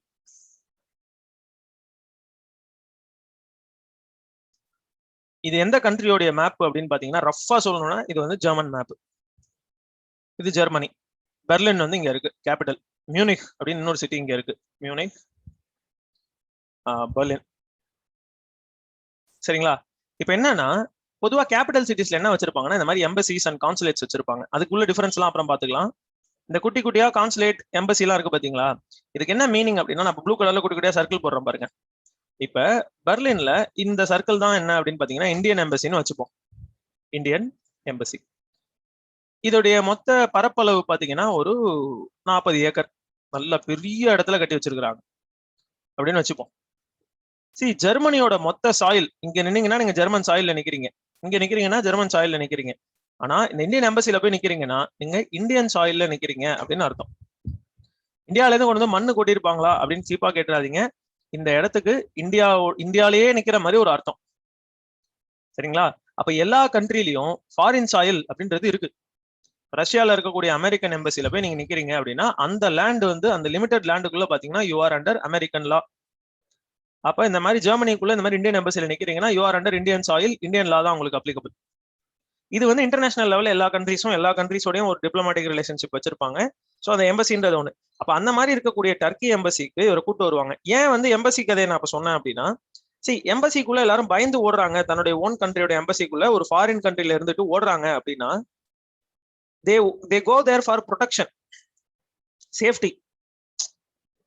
நான் இந்த எம்பசிக்கு வெளில இருக்கும்போது நீ எதை வேணா செஞ்சிருக்கலாம். ஆனா இப்ப இந்த எம்பசிக்குள்ள இருக்கும்போது என்ன ஏதாவது செஞ்சேன்னா it will become an international incident. தவிர நான் இப்ப டர்க்கிஷ் சாயில்ல நிக்கிறேன் அப்படின்றதுதான் இங்க அசம்ஷன். ஆனால் இவர் இப்படி ஸ்பை பண்ணி அவரோட டீடைல்ஸ் எல்லாம் தெரிஞ்சுக்கிட்டு என்ன ஆயிடுச்சு அப்படின்னா டர்க்கிஷ் எம்பசிக்கு அவரை வர வச்சு, ஆனா அங்கேயே வச்சு அவரை கொண்டுடுவாங்க. இப்ப இவர் ஹீஸ் நோ மோர். அப்ப இது மாதிரி வந்து இந்தியாவை பொறுத்த இது வந்து ஒரு கவர்மெண்ட்டுக்கு இது மாதிரி இன்ஃபர்மேஷன் இஸ் பவர்ங்கிறதுக்கு இது ஒரு எக்ஸாம்பிள். ஒரு ஜேர்னலிஸ்டோட உயிர் வந்து என்ன ஆயிடுச்சு, போயிடுச்சு. அப்ப இது மாதிரி இருக்கக்கூடிய ஒரு நிலைமையில 40 கண்ட்ரீஸ் 60 கிளைண்ட்ஸ் அப்படின்னு சொல்லியிருக்கல NSO, அதுல இந்தியாவும் ஒரு கிளையண்டா அப்படின்னு சொல்லி இந்த கேள்வியை எங்க கேட்கலாம்? நீங்க NSOட்டையும் கேட்கலாம், கவர்மெண்ட் ஆஃப் இந்தியாட்டையும் கேட்கலாம். NSOட்ட கேட்கப்பட்ட கேள்விக்கு அது என்ன சொல்லிடுச்சு, நாங்க கன்ஃபார்மும் பண்ணல, டினையும் பண்ணல. வி நெய்தர் கன்ஃபார்ம் நார் டினை. அப்படின்னா நாங்க இதை பத்தி எதுவும் வாய் திறக்க விருப்பப்படல, இதுக்கு நாங்க பதில் கூற விருப்பம் இல்லை அப்படின்ட்டு நன் ஆஃப் தி அபவுன்ற மாதிரி சொல்லிட்டாங்க. இல்ல நாங்க நன் ஆஃப் தி அபவுனா அது தப்பாயிரும், இதை நாங்க பதில் சொல்லவே மாட்டோம் அப்படின்ட்டாங்க. எங்க கிளைண்ட்ஸ் யாருன்றதை சொல்லணும்னு அவசியம் இல்லை அப்படின்றது அவங்களுடைய ஸ்டாண்டு. கவர்மெண்ட் ஆஃப் இந்தியாவை கேட்கும்போது இட் ஹாஸ் கிளியர்லி டினைடு. நாங்க இந்த கம்பெனியோட கிளைண்ட் கிடையாது, இவங்கள்ட்ட நாங்க ஒண்ணுமே வாங்கல அப்படின்னு சொல்லி கவர்மெண்ட் வந்து சொல்லிடுச்சு. அதாவது எப்ப இந்த டினைடு வந்து எப்பனா, it has told during an RTI question, ஒரு ரைட் இன்ஃபர்மேஷன் கொஸ்டின். இப்ப கிடையாதுங்க, இட் வாஸ் அரௌண்ட் 1.5 years agoன்னு நினைக்கிறேன். இந்த டயத்துல வந்து ஒரு இது கேட்கும்போது RTI query பண்ணி கேட்கும்போது அந்த மாதிரி எந்த கம்பெனியோட எங்களுக்கு லிங்க் இல்லை அப்படின்ட்டாங்க. ஆனா இப்ப லேட்டஸ்டா இந்த பிரச்சனை கொஞ்சம் பெருசானதுக்கு அப்புறம் இதை நாங்க கன்ஃபார்மும் பண்ண முடியாது, டினையும் பண்ண முடியாது அப்படின்றதுதான் கவர்மெண்டோட ஸ்டாண்டா இருக்கு. it is impossible to do these things அப்படின்றாரு யாரு? மிஸ்டர் அஸ்வினி வைஷ்ணவுக்கு W போடுவாருங்க அவரு. சோ இந்த அஸ்வினவுங்கிறது யாருங்க? Minister of MeitY. மெய்டின்றது ministry of electronics and information technology, அதான் IT மினிஸ்டர். இவர் என்ன சொல்லிட்டாரு, இது மாதிரிலாம் இந்தியாவில செய்யவே முடியாது அப்படின்னாரு. பட் அந்த 50,000 ஃபோன் நம்பர்ஸ் வந்தது இல்லையா, அதுல இவரோடதும் ஒண்ணு அப்படின்றது ரொம்ப வருந்தத்தக்க விஷயம். பட் என்னெல்லாம் யாரும் பார்க்கல அப்படின்ட்டு அவர் சொல்றாரு. இது சம்பந்தமா ஒரு குட்டி சைட் இன்ஃபர்மேஷன். முந்தா நேற்றுக்கு லோக்சபால ஒரு TMC MP, திரிணாமுல் காங்கிரஸ் உடைய MP, மிஸ்டர் சுஷந்தா சென்னு நினைக்கிறேன், சென்னு முடியும் அவர் பேரு, இஸ் அ பெங்காலி TMC பார்ட்டிக்காரரு. நான் முதல்ல என்ன நினைச்சிட்டேன்னா இந்த மல்ஹோத்ரா அவங்க பேர் மறந்து போச்சு எனக்கு, மொய்த்ரான்னு முடியும் அவங்க பேரு, வந்து ஒரு ஃபீமேல் MP. இவங்க வந்து கவர்மெண்ட்டுக்கு எகேன்ஸ்டா நிறைய தடவை ரொம்ப சிவியரா பேசியிருப்பாங்க. முதல்ல அவங்க தான் இந்த மாதிரி நடந்துகிட்டாங்கன்னு சொல்லி ஒரு ரிப்போர்ட் வந்தது. But that is a wrong information.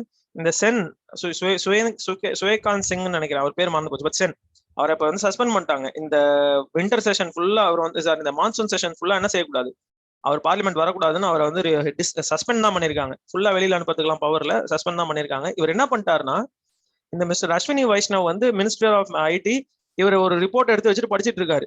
இது மாதிரிலாம் நாங்க பாசிபிளே இல்ல, இங்க இந்தியால இந்த மாதிரிலாம் ஸ்பை பண்ண முடியாது, ஓன் நம்பரே வந்திருக்கியான்னு சொல்லி எதிர்கட்சியில இருந்து தான் கத்துறாங்க. அதெல்லாம் அவர் மதிக்காம பேசிக்கிட்டே இருந்தாரு. இந்த ஆள் நேரா போய் என்ன பண்ணிட்டாரு, இந்த பேப்பர் எடுத்து கிழிச்சு போட்டார். எதை பார்த்து படிக்கிறேன் கூடாத அப்படி சொல்லி கிழிச்சு போட்டார். இது ரொம்ப அன்பார்லிமெண்டரியா இருக்கு, பார்லிமெண்ட் உள்ள வந்து இவ்வளவு அசிங்கமா நடந்துகிட்டாருன்னு சொல்லி அவரை சஸ்பெண்ட் பண்ணி வச்சிருக்காங்க. இது சும்மா ஒரு குட்டி சைடு இன்ஃபர்மேஷன். இது ஒன்றும் எக்ஸாம் பாயிண்ட் ஆஃப் வியூ கிடையாது, பட் ஒரு காரசாரமான நியூஸ், அவ்வளவுதான். நெக்ஸ்ட் போலாமாங்க. இந்த ஜேர்னலிஸ்ட் பேரு, சவுதி அரேபியால நடந்த இன்சிடென்ட், அதெல்லாம் நோட் பண்ணிட்டீங்களா?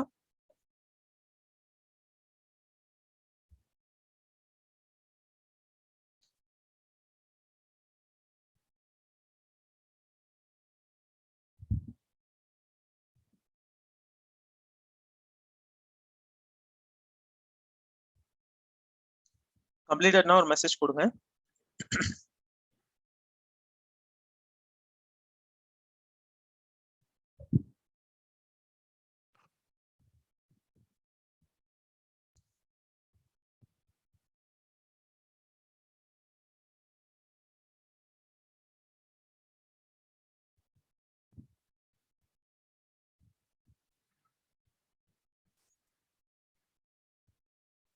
சரி, இப்ப இதுல இன்னும் கொஞ்சம் சில கொடுமையான விஷயங்கள், கொடுமைன்னு சொல்றதை விட ரொம்ப அனல் பறக்கும் விஷயங்கள் அப்படின்றத இப்ப பார்க்க போறோம்.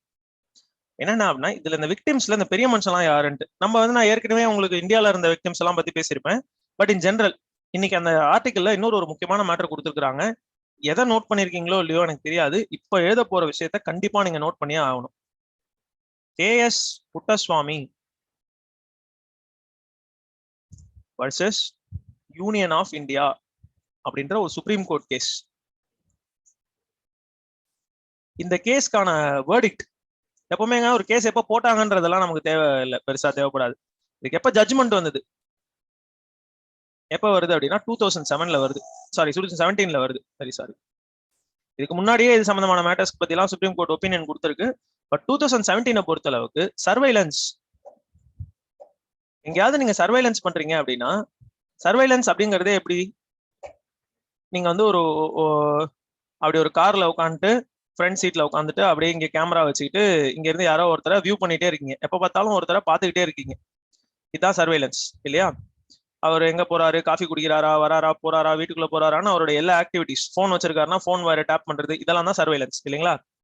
இந்த சர்வைலன்ஸ் பண்றவன் இருக்கான் பாத்தீங்களா, இவனையே யாராவது ஒருத்தவன் ஓவர் சைட் பண்ணணும், சர்வைலன்ஸ் பண்றவனே சர்வைலன்ஸ் பண்ணணும் அப்படின்னு சொல்லிட்டு தான் supreme court சொல்லியிருக்கும்.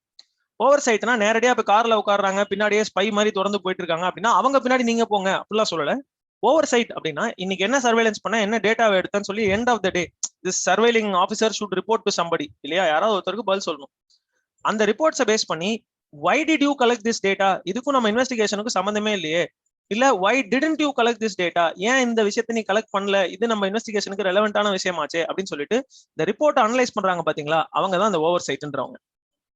Supreme court of India என்ன சொல்லியிருக்கு இந்த case Puttaswamy versus union of இந்தியால, all surveillance should have a oversight. ஓவர் சைட்டுங்கிறது ரொம்ப முக்கியமான ஒரு விஷயம் அப்படின்னு. இந்த ஓவர் சைட்டுங்கிறத அந்த டிபார்ட்மெண்ட்டுக்குள்ளேயே ஒரு ரிப்போர்ட் சப்மிட் பண்ணி படிக்கிறாரு பாத்தீங்களா, அவரும் செய்வாரு.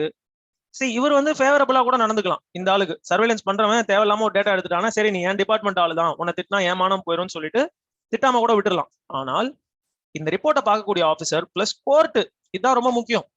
அந்த சர்வைலன்ஸுக்கு யாராவது ஒரு கோர்ட் வந்து அப்ரூவல் கொடுத்துருப்பாங்க இல்லையா, வாரண்ட் கொடுத்துருப்பாங்க இல்லையா, இந்த வாரண்ட் கொடுத்த ஜட்ஜு அவருடைய லீகல் டீம் என்ன செஞ்சிருக்கணும், இதை ஓவர் சைட் பண்ணணும். ஸோ அந்த ஓவர் சைட் அப்படின்றது சர்வைலன்ஸ் உடைய ஒரு எசென்சியலான ஒரு பார்ட். ஒரு லீகல் ரீசன் இல்லாம, ஒரு ப்ராப்பரான ரீசன் இல்லாம இது மாதிரி சர்வைலன்ஸே முதல்ல பர்மிட் பண்ணக்கூடாது அப்படின்னு சொல்லி இந்த கேஸ் சொல்லிருக்கு. unless there is a valid reason, unless there is a legitimate reason, legitimateனா நியாயமான valid reason, governments should not breach, எழுதிக்கோங்க இதெல்லாம் ஜட்மெண்ட்ல இருந்து இருக்கக்கூடிய words, rights of privacy etcetera of individuals. தனிநபர்களுடைய பிரைவசி மற்றும் இதர ரைட்ஸை ஒரு லெஜிட்டிமேட்டான ரீசன் இல்லாம கவர்மெண்ட் என்ன பண்ணக்கூடாது, அதை பிரீச் பண்ணக்கூடாது. பிரீச்னா உடைக்கிறது. அந்த ரைட்ஸ் வந்து யாருக்குமே கிடையாது அப்படின்னு சொல்லி சுப்ரீம் கோர்ட் சொல்லியிருக்கு. ஒரு வேலிடான ரீசன் இருக்கணும். இந்த வேலிட் லெஜிட்டிமேட்டுங்கிற வார்த்தையை வச்சுட்டு தான் கவர்மெண்ட்டும் விளையாடும். நாங்க பார்த்த ரீசன் வேலிடான ரீசன் தான் அப்படின்னு சொல்லுவோம். இதை ஒரு ஜட்ஜ் முடிவு பண்ணிப்பாரு. எனிவே இது வந்து இந்தியாவுடைய ஜுடிஷியல் ஸ்டாண்ட். ஜுடிஷியரி எங்க நிக்குது அப்படின்னு கேட்டா இங்கதான் நிக்குது. Puttaswamy versus union of India கேஸ்ல 2017 அது கொடுத்த ஜட்ஜ்மெண்ட் தான் அதோடைய latest stand on this matter. அப்ப என்எஸ்ஓ வந்து என்ன சொல்லிருச்சு அப்படின்னா, இது வந்து இண்டிவிஜுவலி டார்கெட்டட் வெப்பன். யாரோ ஒரு இண்டிவிஜுவலை டார்கெட் பண்ணி தான் நீங்க இந்த வெப்பனை யூஸ் பண்ண போறீங்க. சைபர் வெப்பன் சொல்லிட்டாங்க இல்லையா? இண்டிவிஜுவல் டார்கெட் தான். மாஸ் சர்வேலன்ஸ் எல்லாம் பண்ண முடியாது. மாஸ் சர்வேலன்ஸ்னா என்ன? திடீர்னு ஒரு 4000 பேரை கூப்பிட்டு சர்வேலன்ஸ் பண்ணுமா அப்படின்னு கேட்டா அது மாதிரிலாம் செய்ய முடியாது. இண்டிவிஜுவலா யாராவது ஒருத்தரை நீங்க இந்த மாதிரி செய்யலாம்.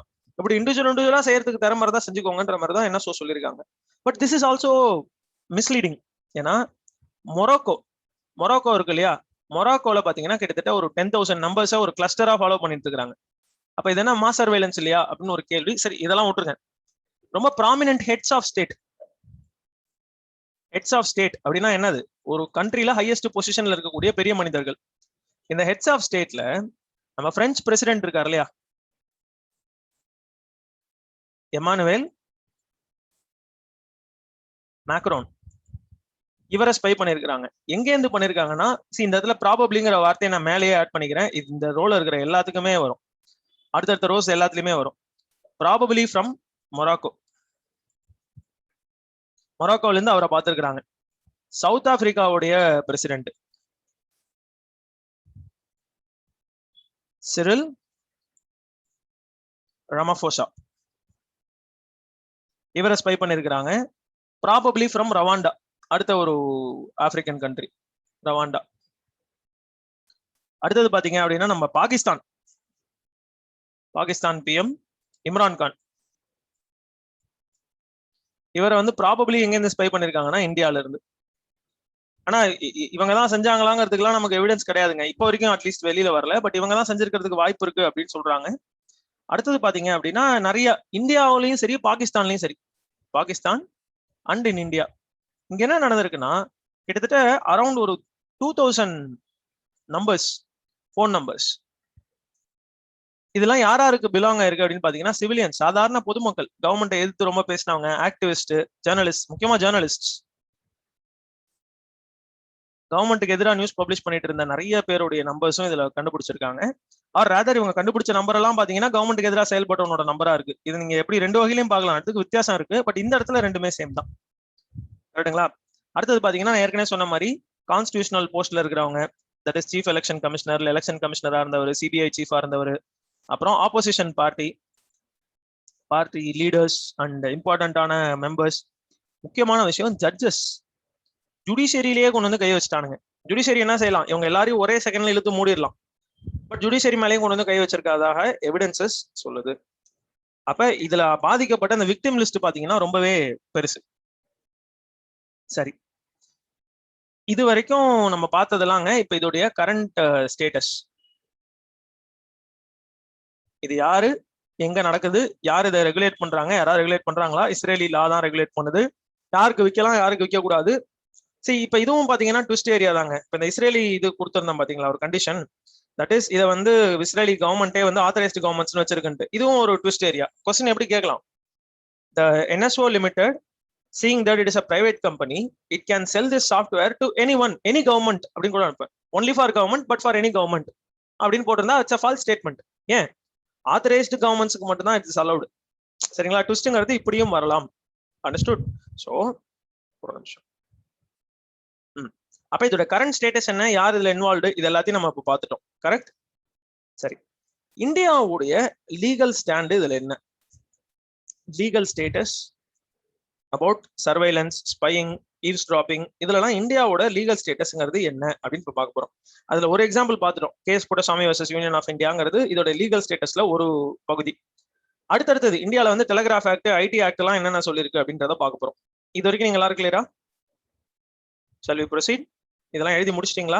எல்லாத்துக்கும் சேர்த்து ஒரே பதிலா கொடுங்க. Completed, clear, yes, no, something.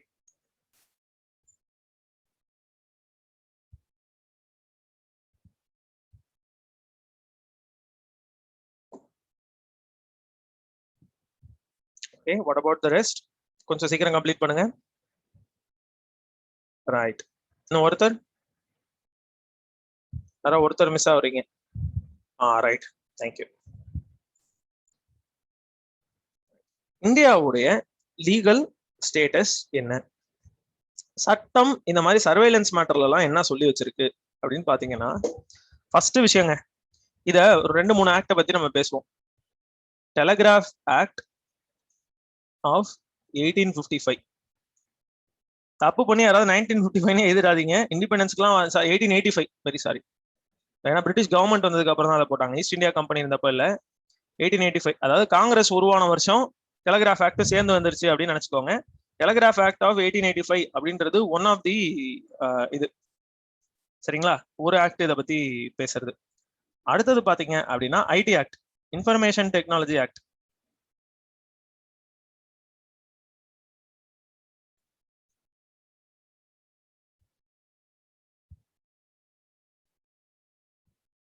ID act of 2000.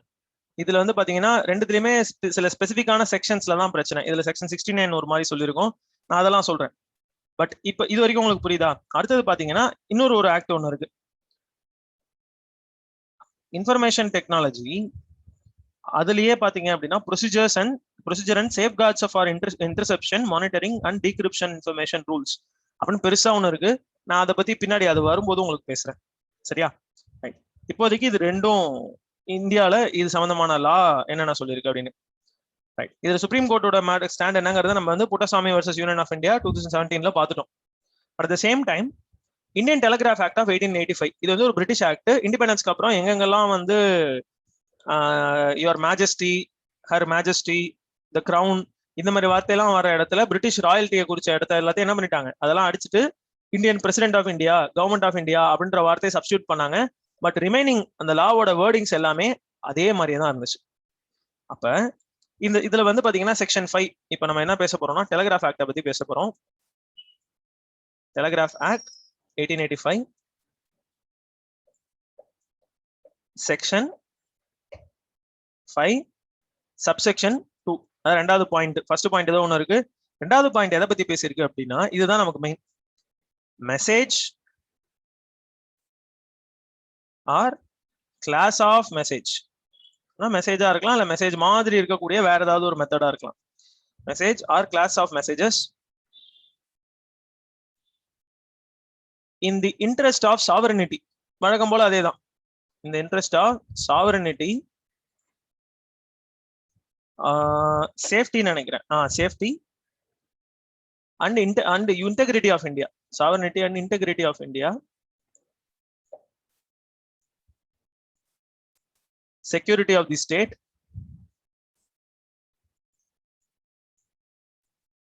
அதாவது இந்த காரணங்களுக்காக ஏதாவது ஒரு மெசேஜை பார்க்குறோம், அந்த மெசேஜை பார்த்ததுக்கு அப்புறம் sovereignty, integrity, security of the ஸ்டேட்டை கன்சிடர் பண்ணி, இதுல இன்னொரு ஒரு எக்ஸெப்ஷனும் இருக்கு, ஃப்ரெண்ட்லி ரிலேஷன்ஸ். இதுவும் உங்களுக்கு அந்த ப்ரிலிம்ஸ் டெஸ்ட்ல வந்திருக்கும், friendly relations with foreign states.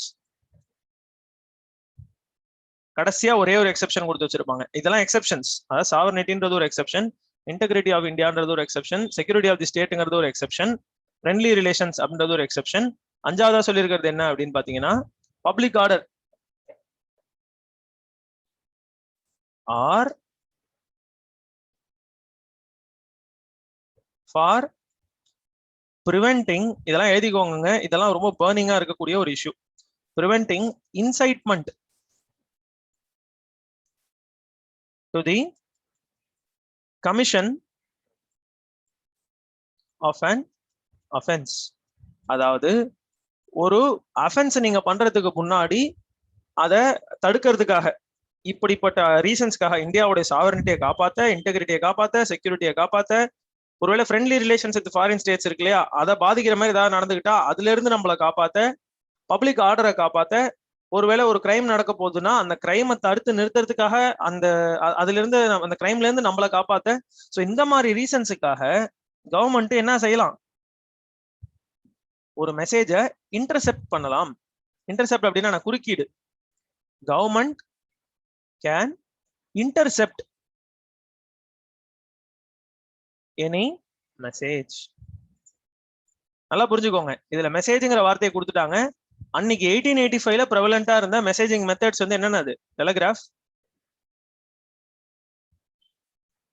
அடுத்தது பாத்தீங்கன்னா போஸ்ட், லெட்டர், அவ்வளவுதான். ரெண்டே மெத்தட் தான். அப்படி இல்லைன்னா மேனுவல் கம்யூனிகேஷன், எவனாவது ஒருத்தன் போய் என்ன செய்யலாம், போய் இது பண்ணலாம். பட் டெலிகிராஃபையும் போஸ்டையும் கால்குலேட் பண்ணி தான் என்னது இந்த டெலிகிராஃப் ஆக்ட் ஆஃப் 1885ல செக்ஷன் 5ல இதை சொல்லியிருக்காங்க. சப்செக்ஷன் 2ல இந்தந்த காரணங்களுக்காக கவர்மெண்ட் இதை தடுத்து நிறுத்தலான்னு. இப்ப என்ன ஆயிட்டு, போன், இமெயில், எஸ்எம்எஸ், இப்படி நிறைய டைப்ஸ் ஆஃப் கம்யூனிகேஷன் இருக்கு. WhatsApp and all kinds of social media, இப்படி நிறைய மீடியம்ல நீங்க என்ன செய்யலாம், இந்த இன்ஃபர்மேஷனை டிரான்ஸ்மிட் பண்ணலாம். எந்த இன்ஃபர்மேஷன் ஆனா இருக்கலாம். அப்ப கவர்மெண்ட் என்ன செய்வாங்க, இப்படி ஏதாவது ஒரு எக்ஸ்கியூஸை கொடுத்து என்ன செய்ய முடியும், சின்சியர், அதாவதுங்க இந்த எக்ஸ்கியூஸ்லாம் லெஜிட்டிமேட்டா இருக்கா இல்லையா அப்படின்றது ஒரு பக்கம் இருக்கு. இது ஒரு நியாயமான ரீசன் அப்படின்னா யார் இதை ஒத்துப்பாங்க, கோர்ட் ஒத்துக்கும். கோர்ட் இதை அக்செப்ட் பண்ணிட்டு என்ன செய்யும், வாரண்ட் இஷ்யூ பண்ணிடும். ஓகே, நீங்க சொல்றதெல்லாம் நியாயமான விஷயமா தான் இருக்கு அப்படி சொல்லி வாரண்ட் இஷ்யூ பண்ணா, அந்த வாரண்ட் டாக்குமெண்ட்ல கொடுத்துருக்கக்கூடிய லிமிடேஷன்ஸை மதிச்சு நீங்க என்ன செய்யலாம், சர்வேலன்ஸ் பண்ணலாம். இததான் கவர்மெண்ட் வந்து என்ன பண்ணாங்க, பண்ணிட்டு இருந்தாங்க. ஆனால் இப்ப இந்த பெகசஸ் மேட்டர்ல என்ன ஆயிட்டு, இதெல்லாம் எதுவுமே தேவையில்ல. கோர்ட்டு, வாரண்ட், அந்த ஓவர் சைட் அப்படிங்கிற கான்செப்ட் எல்லாத்தையும் தாண்டி கவர்மெண்ட் தனக்கு விருப்பப்பட்ட இல்ல தனக்கு பிடிக்காத யார வேணா வந்து ஸ்னூப் பண்ணலாம் அப்படின்ற மாதிரி ஆயிடுச்சு. இதை நோட் பண்ணிக்கோங்க. I'm going to the next phase.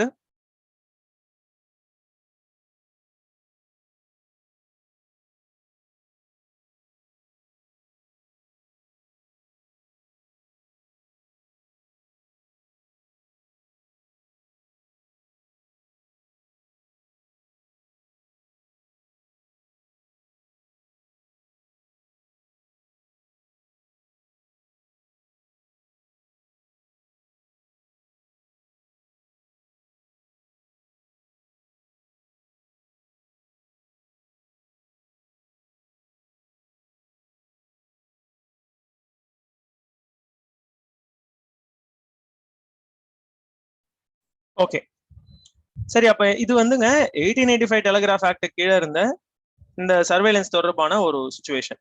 Last பாயிண்டாங்க, ஒன்றும் இல்லைங்க, இந்த message or class of messages, sovereignty, இந்த மாதிரி காரணங்களுக்காக கவர்மெண்ட் ஆஃப் இந்தியா என்ன செய்யலாம், கவர்மெண்ட் ஆஃப் இந்தியா இல்ல கவர்மெண்ட் பொதுவாக ஸ்டேட் என்ன செய்யலாம், it can intercept any message, எந்த மெசேஜுக்கு வேணா குறுக்க போய் நிக்கலாம். இது வந்து ஆபத்தான ஒரு மெசேஜ், இதை டிரான்ஸ்மிட் பண்ண விட மாட்டோம் அப்படின்னு சொல்லி நிக்கலாம். அது நீங்க டெலிகிராஃப்ல அனுப்பிச்சாலும் சரி, போஸ்ட்ல அனுப்பிச்சாலும் சரி, வாட்ஸ்அப்ல அனுப்பிச்சாலும் சரி. இது என்ன பிரச்சனைனா இந்த இன்டர்செப்ஷன் அப்படின்றதுதான். சரி, முன்னாடி இருந்த இந்த ரெண்டு மெத்தட், டெலிகிராஃப், போஸ்ட், ரெண்டுமே கவர்மெண்டால கண்ட்ரோல் பண்ண முடிஞ்ச ஒரு மெத்தட்ஸ். இப்போ ஆனா இன்டர்ஃபியர் பண்ணிக்கலாம். ஆனா இப்ப இருக்கக்கூடிய ஐடி ரூல்ஸ் படி, ஐடி ஜெனரலா இன்ஃபர்மேஷன் டெக்னாலஜி படி, it is very difficult. Certain social media பிளாட்ஃபார்ம்குள்ளலாம் நீங்க என்ட்ரி ஆக முடியாது. இப்போ வாட்ஸ்அப் பொறுத்த அளவுக்கு நான் உங்களுக்கு வாட்ஸ்அப்ல ஏதோ ஒன்று அனுப்புறேன் அப்படின்னா அதை யாராலையுமே பார்க்க முடியாது, வாட்ஸ்அப்பாலேயே பார்க்க முடியாது அப்படின்னு அவங்க சொல்றாங்க. பட் அது இட்ஸ் மோஸ்ட் லைக்லி ட்ரூ, ஏன்னா அவங்க வச்சிருக்கக்கூடிய டெக்னாலஜியோட நேச்சர் வந்து அந்த மாதிரி.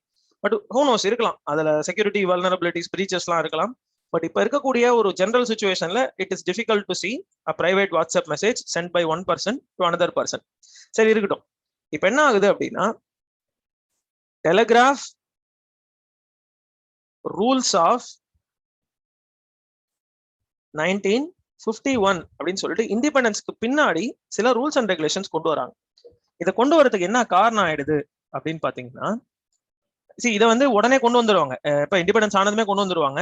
பட் என்ன நடக்குதுன்னா 1991ல 1996ல பீப்புள்ஸ் யூனியன் ஃபார் சிவில் லிபர்டிஸ் அப்படின்னா எங்களுடைய உரிமைன்ற மாதிரி, பீப்புள்ஸ் யூனியன் ஃபார் சிவில் லிபர்டிஸ் அப்படின்னு ஒரு PUCL அப்படின்னு ஒரு குரூப் என்ன பண்ணுது, கவர்மெண்ட் மேல கேஸ் போடுது. இதோடைய வேர்டிக்ட் வந்து வருது, சுப்ரீம் கோர்ட் கொடுக்குது. சுப்ரீம் கோர்ட் என்ன சொல்லிடுது அப்படின்னா, சரி நாங்க ஏற்கனவே என்ன பண்ணிட்டோம், டெலிகிராஃப் ஆக்ட் ஆஃப் 1885 அதன் அடிப்படையில் செக்யூரிட்டி, சாவரனிட்டி, சேஃப்டி, இந்த மாதிரி public order, friendly relations with neighbour states, இல்ல பொதுவா ஒரு கிரைம் கமிட் பண்றதுக்கு நீங்க பண்ற பிளான், இது மாதிரிலாம் ஏதாவது ஒரு பிரச்சனை வந்து அதை வந்து கவர்மெண்ட் வந்து ஓவர்சீ, அதாவது அதை வந்து சர்வேலன்ஸ் பண்ணணும்னு நினைச்சா அதுக்கு பர்மிட்லாம் பண்ணும். அதுக்கும் என்ன தேவைன்னு சொன்னோம், ஒரு ப்ராப்பர் அத்தாரிட்டி வேணும் அப்படின்னு சொன்னோம். அதாவது ஜுடிஷியல் அத்தாரிட்டிஸ், ஜட்ஜு கிட்ட பர்மிஷன் வாங்கி, வாரண்ட் வாங்கி அப்படிதான் செய்யணும் அப்படின்ற மாதிரி சொல்லியிருந்தோம். இனிமே நீங்க இந்த மாதிரி பிரைவசி, பீப்புளோடைய போன் டேப்பிங் எல்லாம் பண்றீங்க அப்படின்னா இதுக்கு எஸ்டாப்ளிஷ்டு ப்ரொசீஜர் இல்லாம செய்யக்கூடாதுன்ட்டாங்க. எஸ்டாப்ளிஷ்டு ப்ரொசீஜர் நல்லா புரிஞ்சுக்கோங்க. லான்றது ஒரு பக்கம், ப்ரொசீஜர்ன்றது இன்னொரு பக்கம். நான் ஏற்கனவே சொல்லியிருக்கேன், ஐபிசி வர்சஸ் சிஆர்பிசி இதுக்குள்ள வித்தியாசம் தான் அது. ஐபிசின்றது இந்தியன் பீனல் கோட், சிஆர்பிசின்றது ப்ரொசீஜர் கோட். அப்ப பீனல் கோடுங்கிறது என்னது? What is the crime? Crime is X, அப்ப பனிஷ்மெண்ட் இஸ் ஒய். பனிஷ்மெண்ட்ல ஒய்ல இருந்து Z வரைக்கும் இருக்கலாம்னு சொல்லி பனிஷ்மெண்டோட ரேஞ்ச் டிஃபைன் பண்ணிருப்பாங்க. Nature of X, X1 X2 X3ன்னு சொல்லி இதை கிரைமை டிஃபைன் பண்ணிருப்பாங்க. அந்த ஒரு கிரைமுக்கு தகுந்த மாதிரி ஒரு மாதிரி பனிஷ்மெண்ட் கொடுத்துருப்பாங்க. சரி, இந்த ஒரு கிரிமினல் கேஸை ஹேண்டில் பண்ணும்போது என்னென்ன ப்ரோட்டோகால் ஃபாலோ பண்ணணும், என்னென்ன மெத்தட்ஸ் ஃபாலோ பண்ணணும் அப்படின்னு சொல்லிட்டு அந்த ப்ரோட்டோகாலை மட்டுமே எக்ஸ்பிளைன் பண்றது சிஆர்பிசி. ஐபிசின்றது கிரைமையும் பனிஷ்மெண்ட்டையும் சொல்றது. புரியுதுங்களா? அப்போ ஒரு மர்டர் கேஸ் நடந்து போச்சு அப்படின்னா முதல்ல எவிடன்ஸ் கலெக்ட் பண்ணணும், டிஎன்ஏ எவிடன்ஸ் இருக்கணும், டிஷ்யூ சாம்பிள்ஸ் இருக்கணும். அதை இந்த லேபுக்கு, கவர்மெண்டோட கிரைம் லேபுக்கு தான் அனுப்பணும். அதுல ஒருவேளை ஏதாவது டிஸ்கிரிபன்சி ஏற்பட்டா அதை தீர்த்து வைக்கிறது யாரு? ஸோ இந்த மாதிரி ப்ரொசீஜர் அண்ட் ப்ரோட்டோகால்ஸ் சொல்றது சிஆர்பிசி. ஐபிசின்றது நேரடியா கிரைமையும் பனிஷ்மெண்ட்டையும் பத்தி பேசிட்டு போயிடும் இல்லைங்களா? அப்ப ப்ரொசீஜர் அப்படின்றது அந்த ப்ரோட்டோகால், அந்த மெத்தட். முன்னாடி இருந்த ப்ரோட்டோகால் அப்படின்றது இன்ஃபார்மலா இருந்துச்சு. சுப்ரீம் கோர்ட் வந்து இந்த ஜட்மெண்ட் கொடுக்கறதுக்கு முன்னாடி வரைக்கும் 1996க்கு முன்னாடி வரைக்கும் இட் வாஸ் இன்ஃபார்மல். அப்படின்னா ஜட்ஜஸ் கிளியரன்ஸ் கொடுப்பாங்க, உடனே நீங்க போனை டேப் பண்ணிடலாம், அதெல்லாம் இருக்கு. ஆனா இனிமே எஸ்டாப்ளிஷ்டு ப்ரொசீஜர் வேணும், இதுக்கு கவர்மெண்ட் ஒரு வழி பண்ணணும் அப்படின்னு சொல்லியிருப்பாங்க. So telegraph rules of 1951 Indian government create பண்ண இந்த ரூல்ஸ்ல புதுசா ஒரு ரூல் என்ன கிரியேட் பண்ணுவாங்கன்னா 419A அப்படின்னு சொல்லி கிரியேட் பண்ணுவாங்க. அப்படின்னா அட்லீஸ்ட் ஆல்ரெடி 419 ஆர்டிகல்ஸ் அதுல இருக்கு, அத்தனை பாயிண்ட்ஸ் அதுல இருக்கு, ரூல்ஸ் இருக்கு அப்படின்னு அர்த்தம். அது நீங்க அப்படி ஒரு இன்டெரக்டா ஒரு புரிதலும் இருக்கணும். Telegraph act of 1951 until the year of 1996 had less than 400 rules அப்படின்னு சொல்றேன்னு வச்சுங்களேன். That is just wrong. நம்பர்ல தான் நாங்க ட்விஸ்ட் வைக்கிறேன். 1996 வரைக்கும் இவங்கள்ட்ட 400 ரூல் கீழே தான் இருந்ததுன்னு சொன்னா தப்பு.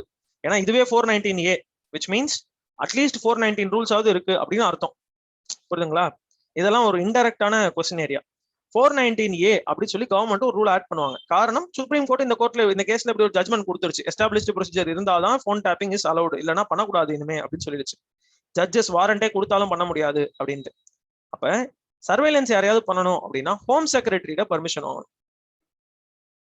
அதுபடி கவர்மெண்ட் ஆட் பண்ண இதுல ஹோம் செக்ரட்டரி.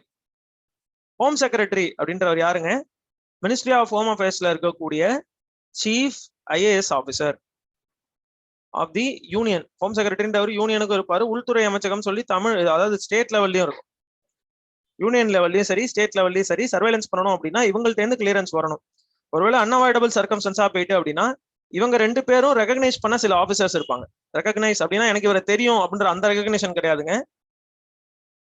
ரெகக்னைஸ்ட் ஆஃபீஸர்ஸ் அப்படின்னா இவர் வந்து ஒரு லிஸ்ட் கொடுப்பாரு, இந்த டிஸ்ட்ரிக்டோடைய எஸ்பி, இந்த கமிஷனர் அப்படின்னு சொல்லி இவங்க ஒரு லிஸ்ட் வச்சிருப்பாங்க. அந்த லிஸ்ட்ல இருக்கிறவங்களோ இல்ல இவங்க 2 பேரோட கிளியரன்ஸோ இல்லாம சர்வேலன்ஸ் அப்படின்றத என்ன செய்யக்கூடாது, அக்செப்ட் பண்ணக்கூடாது. சர்வேலன்ஸ்ன்றது இவங்களுடைய கிளியரன்ஸுக்கு பின்னாடி தான் வரணும் அப்படின்னு சொல்லி இந்த ரூல் 419A வந்து என்ன பண்ணிடும், சொல்லிடும். அந்த ரூலை வந்து டெலிகிராஃப் ரூல்ஸ்ல ஆட் பண்ணிடுவாங்க.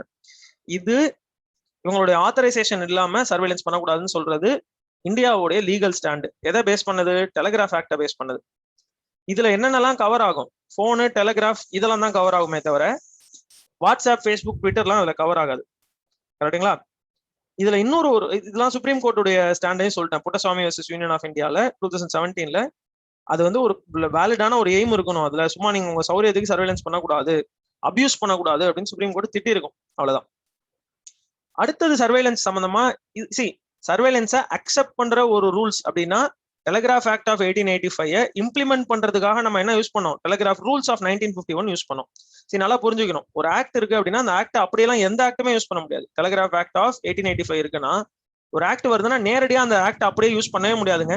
இப்ப சிட்டிசன்ஷிப் அமெண்ட்மெண்ட் ஆக்ட் வருது, இல்லைன்னா சினிமாட்டோகிராஃபி ஆக்ட் வருது. இப்ப வரப்போகுது சினிமாட்டோகிராஃபி ஆக்ட் டிராஃப்ட்ல இருக்கு 2021. இதை இம்ப்ளிமெண்ட், இந்த ஆக்டை வந்து பாஸ் பண்ணிட்டாங்கன்னு வச்சுக்கோங்களேன் பார்லிமெண்ட்ல, இந்த பில் ஆக்டா மாறிடுச்சு, இந்த அமெண்ட்மெண்ட்ஸ் எல்லாம் ஆக்ட் ஆயிடுச்சு அப்படின்னா இதை எஸ்டாப்ளிஷ் பண்றதுக்குன்னு ரூல்ஸ் அண்ட் ப்ரொசீஜர்ஸை கவர்மெண்ட் டிக்ளேர் பண்ணும். ஆக்டா பாஸ் பண்றது பார்லிமெண்ட், லெஜிஸ்லேச்சர். இந்த ரூல்ஸை பண்றது கவர்மெண்ட். புரியுதுங்களா? அந்த ஆக்ட் பேஸ் பண்ணி ரூல்ஸ் கிரியேட் பண்ணும். அதே மாதிரி telegraph act of 1885 telegraph rules of 1951 சொல்லி இம்ப்ளிமெண்டேஷன் பர்பஸ்க்காக கவர்மெண்ட் என்ன பண்ணுவோம், ஆட் பண்ணிருக்கோம். அதுல ஒன் ஆஃப் தி ப்ரொவிஷன்ஸை மாத்தி இந்த மாதிரி cabinet secretary, union secretary or state secretary of home minister, home department அவங்கள்ட்ட கிளியரன்ஸ் வாங்கி செக்யூரிட்டி சர்வைலன்ஸ்க்காக தான் அதை செய்யறோம் அப்படின்னு சொல்லி பர்மிஷன் வாங்கணும் அப்படின்னு சொல்லியிருக்காங்க. ஓகே, இன்னொரு ஒரு ஆக்ட் என்ன பண்ணுது அப்படின்னா இந்த மாதிரி சர்வைலன்ஸை அக்செப்ட் பண்ணுது.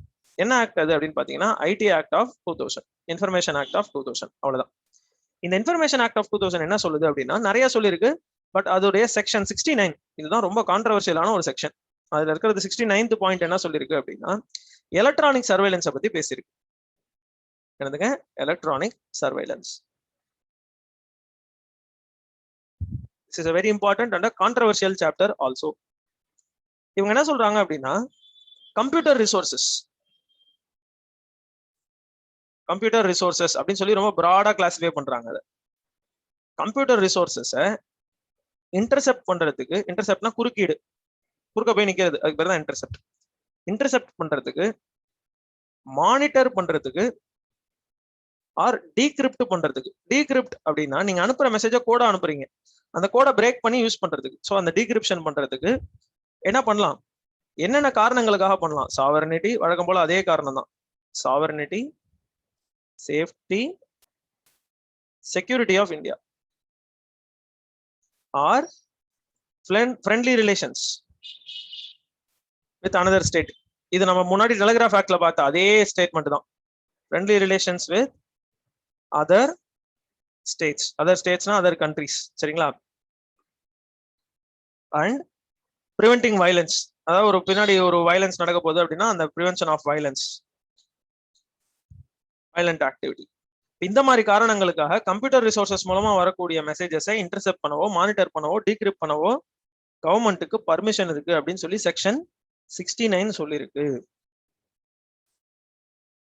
புரியுதுங்களா? ஆனா இதுல என்ன பிரச்சனை அப்படின்னா இது எல்லாமே ரொம்ப பிராடான டெஃபினேஷன்ஸ்ங்க. பிராட் டெஃபினேஷன் அப்படின்னா ரொம்ப ஸ்பெசிஃபிக்கா நீங்க எதையுமே சொல்லல, என்ன வேணா செஞ்சுக்கலாங்கிற மாதிரி அந்த அதை நீங்க எப்படி வேணா என்ன செய்யலாம், இன்டர்பிரிட்டேஷன் பண்ணிக்கலாம். அது உங்களோட புரிதலை பொறுத்து தான் இருக்கு. இன்டர்பிரிட்டேஷன் ஒண்ணுமே இல்லை. நான் ஒரு ரெண்டு ஸ்டேட்மெண்ட் சொல்றேன், வித்தியாசம் பாருங்க.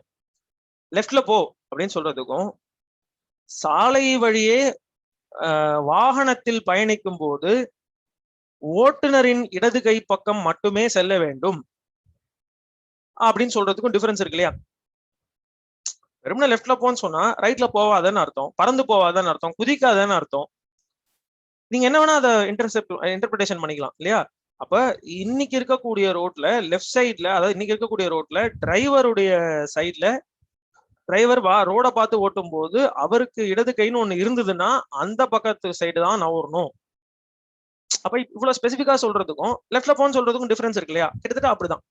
இந்த எக்ஸாம்பிள் மே சவுண்ட் சில்லி, ஆனால் இவ்வளவு பிராடான ஒரு டெஃபினேஷன் கொடுத்துருக்காங்க அப்படின்னா இந்த செக்ஷன் 69 யூஸ் பண்ணி கவர்மெண்ட் என்ன செய்யலாம், யாரை வேணா இன்டர்பிரிட்டேஷன் பண்ணலாம், யார் மேல வேணா சந்தேகப்படலாம். கரெக்டுங்களா? சரி, செக்ஷன் 69 இது சொல்லியிருக்கு. செக்ஷன் 66 என்ன சொல்லுது? இதுக்கு 3 செக்ஷன் முன்னாடி போனீங்க அப்படின்னா இதே டெலிகிராஃப், இது ஐடி ஆக்ட் ஆஃப் 2000 செக்ஷன் 66 என்ன சொல்லியிருக்கு அப்படின்னா அன்ஆத்தரைஸ்டு யூஸ்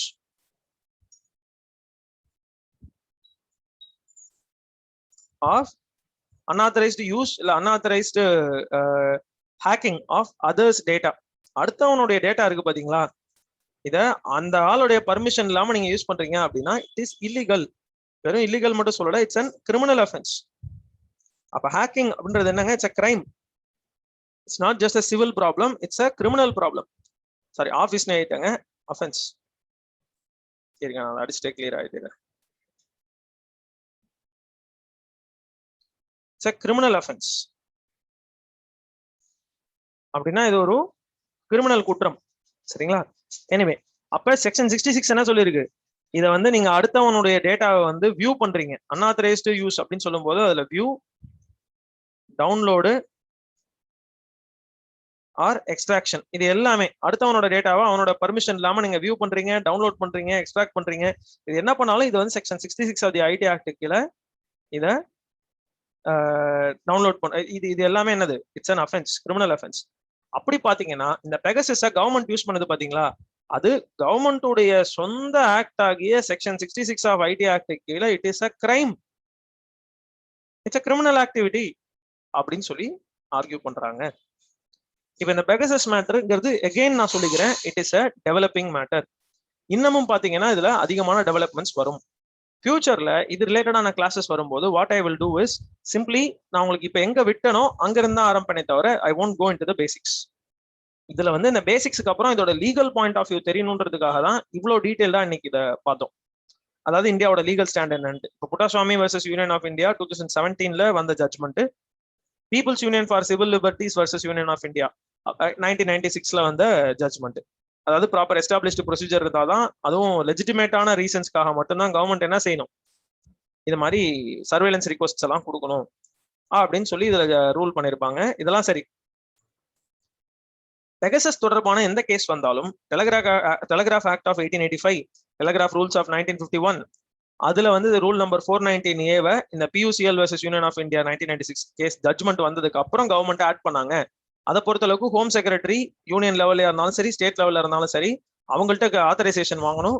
ஒருவேளை அவங்களால பண்ண முடியல, அன்எக்ஸ்பெக்டட் இல்ல அன்ஃபேவரபிள் சர்க்கம்ஸ்டன்ஸ் இருக்கு அப்படின்னா இவங்க 2 பேர் ரெகக்னைஸ் பண்ண ஆஃபீஸர்ஸ் கிட்ட பர்மிஷன் வாங்கிட்டு அவங்கள்ட்ட ஆத்தரைசேஷன் வாங்கிட்டு தான் யூஸ் பண்ணணும் அப்படின்னு ரூல் 419A சொல்லுது. It's a procedure. இதே மாதிரி இந்த ஸ்னூப்பிங் இல்ல சர்வேலன்ஸ் பத்தி பேசக்கூடிய இன்னொரு இந்தியன் ஆக்ட் எதுன்னு பாத்தீங்கன்னா ஐடி ஆக்ட் ஆஃப் 2000. அதுல செக்ஷன் 66 என்ன பண்ணிருக்கு, இது மாதிரி sovereignty, security, safety, friendly relations with other states, prevention of violence, இப்படி எந்த ரீசனுக்காகவும் எந்த கம்ப்யூட்டர் ரிசோர்சஸ்ல இருந்து போற எந்த மெசேஜா இருந்தாலும் அதை இன்டர்செப்ட் பண்றது, மானிட்டர் பண்றது, டீக்ரிப்ட் பண்றது கவர்மெண்ட்டுடைய உரிமை அப்படின்னு சொல்லியிருக்காங்க. பட் அதே ஐடி ஆக்ட்ல செக்ஷன் 66 என்ன சொல்லிடுச்சு, அன்ஆத்தரைஸ்டா யூஸ் பண்றீங்க, ஜுடிஷியல் ப்ரொசீஜர் இல்லாம யூஸ் பண்றீங்க, அதாவது ஜுடிஷியரியோட இன்வால்மெண்ட் இல்லாம எங்கேயோ ஒரு இடத்துல சர்வேலன்ஸ் பண்றீங்க அப்படின்னா that is illegal and it's a criminal offence அப்படின்னு இதே ஐடி ஆக்ட் தான் சொல்லியிருக்கு. இதோட நம்ம வந்து என்ன செய்யறோம்னா, இந்த பெகசஸ் உடைய அப்படியே நான் குட்டியா அதை ரிவைஸ் பண்ணிடுறேன், எல்லாரும் கொஞ்சம் நல்லா கவனிங்க. இந்த பெகசஸ் உடைய ஸ்டோரி எப்படி வெளியில வந்தது, இது வந்து ஜூலை 25, 2021 இன்னைய நிலைமையில இருக்கக்கூடிய சுச்சுவேஷன் சொல்லியிருக்கேன்.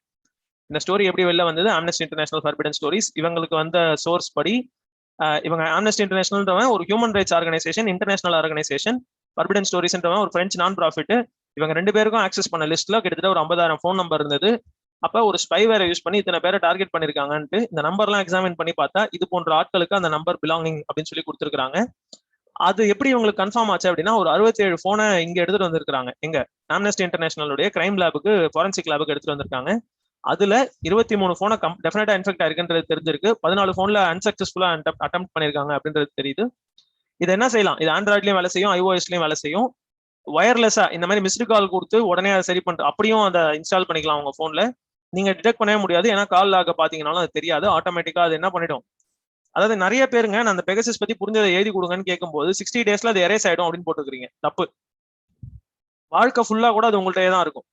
எப்ப எரேஸ் ஆகும் அப்படின்னா, இந்த அட்டாக்கர் இருக்கான் பாத்தீங்களா, இதை வந்து மிஸ்டு கால் கொடுத்து உங்க போன்ல ஏத்தினாம பாருங்களேன், அவனுக்கும் இந்த பெகசஸ் சாஃப்ட்வேருக்கும் 60 நாள் வரைக்கும் எந்த தொடர்பும் இல்லைன்னு வச்சுங்களேன். 2 பேருக்கும் நடுவில் கம்யூனிகேஷனே இல்லை. ஏதோ ஒரு வகையில இந்த அட்டாக்கர் இந்த வைரஸ் ஆக்டிவேட் பண்ணல, இல்ல இந்த வைரஸ் ஏதோ பிரச்சனை ஆகி அவன்கிட்ட சொல்லல. இந்த மாதிரி ஒரு நோ கம்யூனிகேஷன் மோட்ல 60 நாள் இருந்ததுன்னா இட் வில் செல்ஃப் டிஸ்ட்ரக்ட். ரெண்டுத்துக்கும் டிஃபரன்ஸ் இருக்கு. அனுப்பிச்சா 60வது நாள் அது காணா போயிடும் அப்படின்னு அர்த்தம் இல்ல. அதோட நீங்க பேசல, அதோட இன்டராக்ட் பண்ணல அப்படின்னா, அந்த அட்டாக்கர் இன்டராக்ட் பண்ணலன்னா 60 நாள்ல அது செல்ஃப் டிஸ்ட்ரக்ட் ஆயிரும். இதை ஆம்னஸ்டி இன்டர்நேஷனலோட ஃபாரன்சிக் சைபர் ஃபாரன்சிக் லேப்ல கண்டுபிடிச்சிருக்காங்க. இதுல நிறைய மீடியா பர்சன்ஸ், எஸ்பெஷலி இந்தியாவை பொறுத்தளவுக்கு த வயர், அப்புறம் யூகேல இந்த கார்டியன்றவங்க, இதோட ஃபவுண்டர் எடிட்டர்ஸ்லாம் இந்த லிஸ்ட் கீழே வந்திருக்காங்க. இதுல வந்து ப்ராமினன்ட் பர்சன்ஸ் யாராருன்றதை நம்ம பின்னாடி கொஞ்சம் பார்த்தோம்.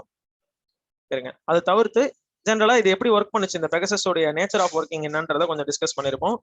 அதுல வந்து பழைய வெர்ஷன்ஸ் எல்லாம் வந்து உங்களோட பார்ட்டிசிபேஷன் இல்லாம பண்ண முடியாது. ஒரு ட்ரெடிஷனல் ஸ்பைவேரா தான் இருந்துச்சு. ஸ்பேர் ஃபிஷிங்ன்ற ஒரு டெக்னிக்ல வேலை செஞ்சது.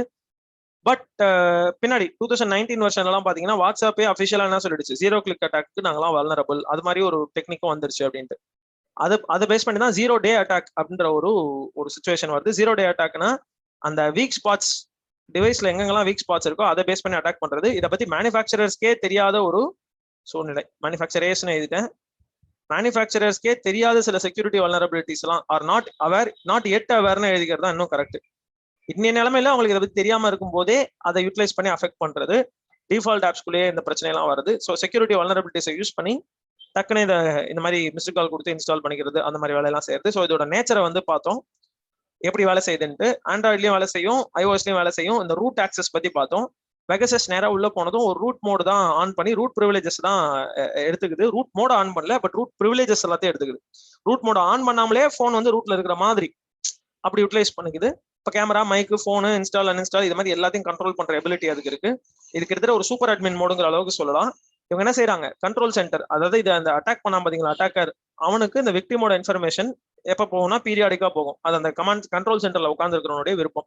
2 நாளைக்கு ஒரு தடவை, 2 மணி நேரத்துக்கு ஒரு தடவை, 2 நிமிஷத்துக்கு ஒரு தடவை, 2 வருஷத்துக்கு ஒரு தடவை, இது எப்படி சாரி 2 வருஷம் இல்ல 5 மாசத்துக்கு ஒரு தடவை. ஏன்னா மேக்ஸிமம் 6 மாசம் தான். 6 மாசத்துக்கு ஒரு தடவைன்றதான் அவனால மேக்ஸிமமா செட் பண்ண முடியும். அப்படி 6 மாசத்துக்கு ஒரு தடவை இல்லாம ஒரு கனெக்ஷன் கூட இல்லாம இருந்ததுன்னா இட் வில் செல்ஃப் டிஸ்ட்ரக்ட்ங்கிறத பார்த்துட்டோம். தென் என்ன ஷோ இதை கிரியேட் பண்ண கம்பெனி யாரு, அவன் பேக்ரவுண்ட் என்னங்கிறத பார்த்தோம். 40 கண்ட்ரி 60 கிளைண்ட் இருக்காங்கன்னு அவன் சொல்லியிருக்கான். அதுல ஒரே கண்ட்ரியே மல்டிபிள் கிளைண்ட்ஸ் இருக்கக்கூடிய சூழ்நிலை எப்படி வரும்ன்றத பார்த்தோம். என்ன ஷோ டைரக்டா எந்த டேட்டாவையும் ஸ்டோர் பண்ணல, எதையும் ரிசீவ் பண்ணலங்கிறத பார்த்தோம். கவர்மெண்ட் ஆஃப் இஸ்ரேலி லா படி தான் இதை வச்சிருக்கான். அதனாலதான் ஆத்தரைஸ்டு கவர்மெண்ட்டுக்கு இதை வைக்கணும்னு சொல்லியிருக்கான். இப்ப இஸ்ரேலி கவர்மெண்ட் ஒரு கவர்மெண்ட் அன்ஆத்தரைஸ்டுன்னு சொல்லிடுச்சுன்னா அந்த கவர்மெண்ட்டுக்கும் வைக்க முடியாது. ஃபார் எக்ஸாம்பிள் பாலஸ்தீன்ல இருந்து கேக்குறாங்க, பாலஸ்தீன் தான் ஒரு கண்ட்ரியே இல்ல, அவனை நான் ரெகக்னைஸே பண்ணல அப்படின்னு சொல்லிட்டாங்கன்னு வச்சுக்கலாம் இஸ்ரேல். அப்ப அந்த என்ன ஷோ என்ன செய்ய முடியாது. பாலஸ்தீனியன்ஸ் எவ்வளவு பணம் ஆஃபர் பண்ணாலும் they will not be able to sell. அப்படி மாட்டிட்டாங்கன்னா அது பெரிய பிரச்சனை ஆயிடும். தென் இதோட சென்டிமெண்ட் என்ன, ஒரு ஊர்லயும் லா பிரேக் பண்ண என்ன சூழ்நிலை, அந்த டிஃபரன்ஸ் என்னங்கிறத பார்த்தோம். தென் என்எஸ்ஓக்குள்ள இவங்க வந்து சவுதி அரேபியாவுக்கு விற்கிறதுக்கு ஹெசிடேட் பண்ணாங்க. பட் இஸ்ரேலி கவர்மெண்டோட ப்ரெஷர்ல சரி பரவாயில்ல வித்துருவோம்னு வித்துட்டாங்க. சவுதி அரேபியால இதை பயன்படுத்தி தான் ஜமால் கஷோகி அப்படின்ற ஒரு ஜேர்னலிஸ்ட், இவர் சவுதியோட பாலிசிஸ்ல ரொம்ப கிரிட்டிக்கலா இருந்தவர், அவங்க ரொம்ப ரெப்ரெசிவா இருக்காங்க, விமனுக்கு எதிராக நடந்துக்கிறாங்கன்னு சொல்லி கிண்டல்லாம் பண்ணிட்டு இருந்தாரு, நிறைய பண்ணாரு. அவரை வந்து டர்க்கிஷ் எம்பசிக்குள்ள சைலண்டா ஒரு மாதிரி ஏதோ ட்ரிக்கெல்லாம் பண்ணி வர வச்சு அங்க அவரை போட்டு கொண்டுட்டாங்க. ஸோ இது வந்து இதோடைய அந்த வயலண்ட் கான்சிக்வன்ஸுக்கு ஜேர்னலிஸ்டுக்குலாம் எவ்வளவு பெரிய ரிஸ்க்ன்றதுக்கு ஒரு எக்ஸாம்பிள். அண்ட் இதோடைய இந்தியா வந்து இது கிளைண்டான்னு கேட்கும்போது என்எஸ்ஐ பொறுத்த அளவுக்கு நாங்க எதுவும் சொல்ல முடியாதுன்ட்டாங்க. கவர்மெண்ட் ஆஃப் இந்தியா முதல்ல டினைடுன்னு சொல்லி ஒரு 1.5 years கிட்ட முன்னாடி ஃபைல் பண்ண ஒரு ஆர்டிஐ டாக்குமெண்ட்டுக்கு பதில் சொல்லியிருக்காங்க, அந்த மாதிரி எந்த கம்பெனிக்கும் உங்களுக்கு தொடர்பு இல்லை அப்படின்ட்டு. பட் இப்ப கேட்கறப்ப 2 வகையான ஸ்டேட்மெண்ட் வருது. ஒன்னு வந்து government can neither confirm not டினைன்னு சொல்லி டிபார்ட்மெண்ட் சம்பந்தமான சோர்சஸ் எல்லாம் பதில் சொல்றாங்க. டைரக்டா மினிஸ்டர் வந்து லோக்சபால என்ன சொல்லிட்டாருன்னா, இதுக்கும் இந்த மாதிரி இந்தியாவில செய்ய முடியாது, கான்ஸ்டியூஷன் அலோவ் பண்ணல, எங்களுடைய லாவே அப்படி இல்லை அப்படின்னு ஏதோ சொன்னாரு. அதுல ஒரு குட்டி சைட் நியூஸ் சொல்லியிருப்பேன். ஒரு டிஎம்சி எம்பி சுஷ்மிதா சென்ங்கிறது யாரோ ஒரு மாடல், சாரி இவர் வந்து சுகிதா சென் நினைக்கிறேன், எனக்கு இன்னமும் ஒரு பேர் நுழையில, பட் ஒரு டிஎம்சியோட எம்பி. இவர் என்ன பண்ணிட்டாரு, இந்த ரிப்போர்ட் எல்லாம் போய் கிழிச்சு போட்டாரு, பிசிக்கலா போய் கிழிச்சு போட்டாரு. It was a violent act, கொஞ்சம் அசிங்கமா இருந்ததுன்னு அவரை சஸ்பெண்ட் பண்ணிட்டாங்க. அது சும்மா ஒரு சைட் நியூஸ். அது பெகசஸ் சம்பந்தமா பார்லிமெண்ட்ல இருந்து சஸ்பெண்ட் ஆனவர் யாராவது இருக்காரான்னு கேட்டா இவரை சொல்லலாம் நீங்க. அடுத்தது பாத்தீங்கன்னா, இந்தியாவுடைய லீகல் ஸ்டாண்டுக்கு முன்னாடி இந்த என்எஸ்ஓ வந்து என்ன சொல்லிருக்கு, இந்த மாஸ் சர்வேலன்ஸ் யூஸ் பண்ண முடியாதுன்னு சொல்லியிருக்கு. ஆனா மொரோக்கோல கிட்டத்தட்ட 10,000 நம்பர்ஸ்க்கு மேல ஒரு கிளஸ்டரா இது பண்ணிருக்காங்க. அந்த லிஸ்ட்ல பாத்தீங்கன்னா கிட்டத்தட்ட 10,000 நம்பர் மொரோக்கோல இருந்து மட்டுமே வந்திருக்கு. இதுல ஹெட்ஸ் ஆஃப் ஸ்டேட் யாராவது அஃபெக்ட் இருக்காங்கன்னா, French president, south African president, Pakistani PM, இவங்க எல்லாம் எங்க இருந்து ஸ்பை பண்ணப்பட்டிருக்கலாம், யாரெல்லாம் இவங்களுக்கு ஸ்பை ஆர்டர்ஸ் கொடுத்தவங்க இல்ல இதை டைரக்ட் பண்றவங்கன்னு பார்த்து ஒரு ப்ராபபிள் லிஸ்ட் கொடுத்துருப்பாங்க. அண்ட் கிட்டத்தட்ட 2000 ஃபோன் நம்பர் இந்தியாலையும் பாகிஸ்தான்லயும் இருக்குன்னு கொடுத்துருக்காங்க. இது சிவிலியன்ஸ், ஜேர்னலிஸ்ட், கான்ஸ்டியூஷனல் போஸ்ட்ல இருக்கிறவங்க, ஆப்போசிஷன் பார்ட்டி, ஜட்ஜு எல்லாருமே இதுல மாட்டிக்கல லைக் இதுக்கெல்லாம் விக்டிமா இருக்கிறதாக ஒரு தகவல். இதுல வந்து கோர்ட்டோட ஓவர் சைட் இல்லாம செய்யக்கூடாதுன்றது இந்தியாவுடைய ஸ்டாண்டு. இதுக்கு 2 act, telegraph act of 1885 and IT act of 2000. Telegraph ஆக்ட்ல செக்ஷன் 5 வந்து இந்த மாதிரி காரணங்களுக்காக கோர்ட்டோடைய பர்மிஷனோட நீங்க என்ன செய்யலாம், வாரண்ட்டுக்கு சர்வேலன்ஸுக்கு வாரண்ட் வாங்கி இதை செய்யலாம்னு சொல்லியிருக்கோம். இந்த same way telegraph rules of 1951 இந்த ஆக்டை வந்து இம்ப்ளிமெண்ட் பண்றதுக்காக அவங்க யூஸ் பண்ண ரூல்ஸ்ல ஒரு ப்ராப்பர் ப்ரொசீஜர் இதுக்கு இல்லவே இல்லை. So people's union for civil லிபர்ட்டிஸ்ன்றவங்க சுப்ரீம் கோர்ட் ஆஃப் இந்தியாவில் ஃபைல் பண்ண கேஸுக்கு 1996 அந்த ஜட்மெண்ட் என்ன சொல்லிடுச்சு, ஃபோன் டேப்பிங்லாம் பண்ணணும்னா எஸ்டாப்ளிஷ்டு ப்ரொசீஜரை ஃபாலோ பண்ணி தான் செய்யணும், இதுக்கு ஒரு ப்ரோட்டோகாலே சரியா இல்லை, கவர்மெண்ட் இதை செய்யணும்னு சொல்லி கவர்மெண்ட்டுக்கு அறிவுறுத்துகிறோம் அப்படின்னு சொல்லி கவர்மெண்ட் டைரக்ட் பண்ணாங்க. அதை பேஸ் பண்ணி கவர்மெண்ட் என்ன செய்யறாங்க, ரூல் 419A அப்படின்றத இந்த டெலிகிராஃப் ரூல்ஸ் ஆஃப் 1951 ஆட் பண்றாங்க, அமெண்ட் பண்றாங்க. ஹோம் செக்ரட்டரி யூனியன் லெவலையும் சரி ஸ்டேட் லெவலையும் சரி அவரு இல்ல அவங்க ரெகக்னைஸ் பண்ண ஆஃபீஸர்ஸோட பர்மிஷனோட தான் சர்வேலன்ஸ் ரிக்வஸ்ட் கொடுக்கணும் அப்படின்னு கொடுத்துருப்பாங்க. அடுத்தது சர்வேலன்ஸ் அக்செப்ட் பண்ற ஒரு விஷயம் வந்து ஐடி ஆக்ட் ஆஃப் 2000 அதுல செக்ஷன் 69 எலக்ட்ரானிக் சர்வேலன்ஸ் பண்ணணும் அப்படின்றதுக்கு பர்மிஷன் கொடுத்துருக்கு. அதுவும் safety, security, sovereignty, friendly relations, அப்புறம் இந்த மாதிரி வயலண்ட் ப்ரிவென்ஷன் இது மாதிரி ரீசன்ஸ்க்காக மட்டும் தான் செய்யணும் அப்படின்னு சொல்லி பர்மிட் பண்ணிருக்கு. தென் ஃபைனலி செக்ஷன் 66 என்ன சொல்லியிருக்கு, unauthorised use of other people's data அப்படின்றதும் சட்டப்படி குற்றம், சட்டவிரோதமான செயல் அப்படின்னு சொல்லியிருக்கு. அப்ப இந்த பெகசஸை ஒருவேளை கவர்மெண்ட் ஆஃப் இந்தியா யார் மேலேயாவது யூஸ் பண்ணிருக்கு அப்படின்னா சொந்த கவர்மெண்டோடைய own law IT act of 2000 அதுல செக்ஷன் 66 லாவுக்கு கீழேயே என்ன இருக்கு, அது வந்து அஃபென்ஸ் சொல்லியிருக்காங்க. இப்ப ஐடி ஆக்ட் ஆஃப் 2000 அப்படின்றத கொண்டு வந்தவர் யார் அப்படின்ற கேள்விலாம் நமக்கு தேவையில்லைங்க. ஆக்சுவலா கொண்டு வந்தவர் யாருன்னா அந்த கவர்மெண்ட் வந்து பாத்தீங்கன்னா நம்மளுடைய அப்ப வந்து அடல் பிஹாரி வாஜ்பேயோட கவர்மெண்ட், கரெக்டா? அப்ப 2000ல பிஜேபி கவர்மெண்ட், இப்ப பிஜேபி கவர்மெண்ட் அவங்க லாவை அவங்க ஒபே பண்றாங்க, இந்த கதையெல்லாம் கிடையாது. ஒரு வேலிட்லி எலெக்டட் கவர்மெண்ட், ஒரு வேலிடா எலெக்ட் ஆன ஒரு கவர்மெண்ட் ஒரு லாவை இம்ப்ளிமெண்ட் பண்ணிருக்கு அப்படின்னா அடுத்தடுத்து வர கவர்மெண்ட்டும் அதை ஃபாலோ பண்ணி தான் ஆகணும். ஒருவேளை அதுக்கு அது விருப்பம் இல்லை அப்படின்னா, அதுக்கு சஃபிஷியன்டா மெஜாரிட்டி இருந்துச்சுன்னா அந்த லாவை என்ன செஞ்சுக்கலாம், அமெண்ட் பண்ணிக்கலாம், அதாவது மாத்திக்கலாம், இல்ல ரிப்பீல் பண்ணிடலாம், அதாவது கீழ்ச்சி போட்டுடலாம். பட் அதெல்லாம் செய்யாத வரைக்கும் என்ன லா எக்ஸிஸ்டிங்கா இருக்கோ அதை ஃபாலோ பண்ண வேண்டியது கம்பல்சரியா என்னது இவங்களுடைய ஜாப். புரியுதுங்களா? ஸோ இன்னைக்கு இந்த பெகசஸ் உடைய டாப் டு பாட்டம் எல்லா மேட்டரையும் டிஸ்கஸ் பண்ணிருக்கிறோம். இன்னைக்கு இருக்க வேண்டிய லேட்டஸ்ட் அப்டேட் வரைக்கும் we have seen everything. Cooperative societies அந்த where did centre go wrong அந்த நியூஸையும் நீங்க பார்ப்போம்னு பார்த்தேன். பட் இதுக்கே வந்து டைம் ஃபுல்லா ஒரு 2 hours நவுந்துருச்சு. இப்போ எனக்கு உங்கள்ட்ட என்ன வேணும் அப்படின்னா, இதுல ஏதாவது இப்போ இது வரைக்கும் பார்த்த வரைக்கும் உங்க எல்லாருக்கும் கிளியரா அப்படின்னா எனக்கு கிளியர்னு ஒரு மெசேஜ் அனுப்புங்க.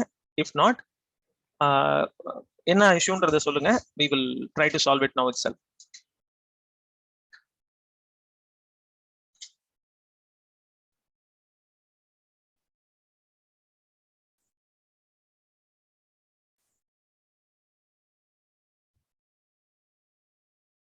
ஓகே சரிங்க. What about the rest of you? கிளியர்னா எனக்கு ஒரு மெசேஜ் அனுப்பிடுங்க இமிடியட்லி.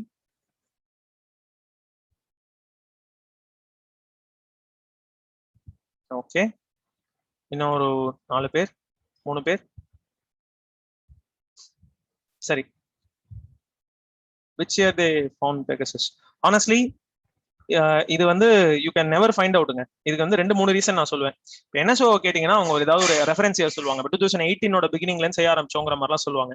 பட் நல்லா புரிஞ்சுக்கோங்க, இந்த மாதிரி இருக்கக்கூடிய ஒரு இன்ட்ரூசிவான ப்ரோக்ராம், இன்ட்ரூசிவ் அப்படின்னா ரெகுலரா யூஸ் பண்ணக்கூடிய ஒரு டெக்னாலஜில ஒரு ஓட்டையை பார்த்து கரெக்டா அந்த ஓட்டையில வந்து குத்துறதுலாம் இருக்கு பாத்தீங்களா. It takes years of research and you have to be update with current matters. இப்போ நீங்க 1995 கிரியேட் பண்ண ஒரு ப்ரோக்ராமை இன்னைக்கு யூஸ் பண்றதுன்றது இட்ஸ் மீனிங்லெஸ். ஏன்னா டெக்னாலஜின்றது என்ன ஆயிடுச்சு, அப்படியே மல்டிபிள் லெவல்ஸ்ல பெருகிடுச்சு. அப்ப பழைய டெக்னாலஜி யூஸ் பண்ணி நீங்க பண்ண முடியாது. ஸோ நீங்க என்ன டெவலப்மெண்ட் பண்ணாலும் அந்த கரண்ட் டயத்தோட அப்டேட்டடா இருக்கணும். அப்ப இதோட ஆரிஜின் இயர் என்னவா இருந்திருந்தாலுமே தட் இஸ் இரலவென்ட். காரணம் இதோட லேட்டஸ்ட் வெர்ஷன் தான் மேட்டர்ஸ். ஏன்னா பழைய வெர்ஷன்லாம் பிளாக் பண்றதுக்கு என்ன செஞ்சிருப்பான், அந்த செக்யூரிட்டி ஐடென்டிஃபிகேஷன், இந்த 0 day அட்டாக்ன்றத பார்த்தோம்.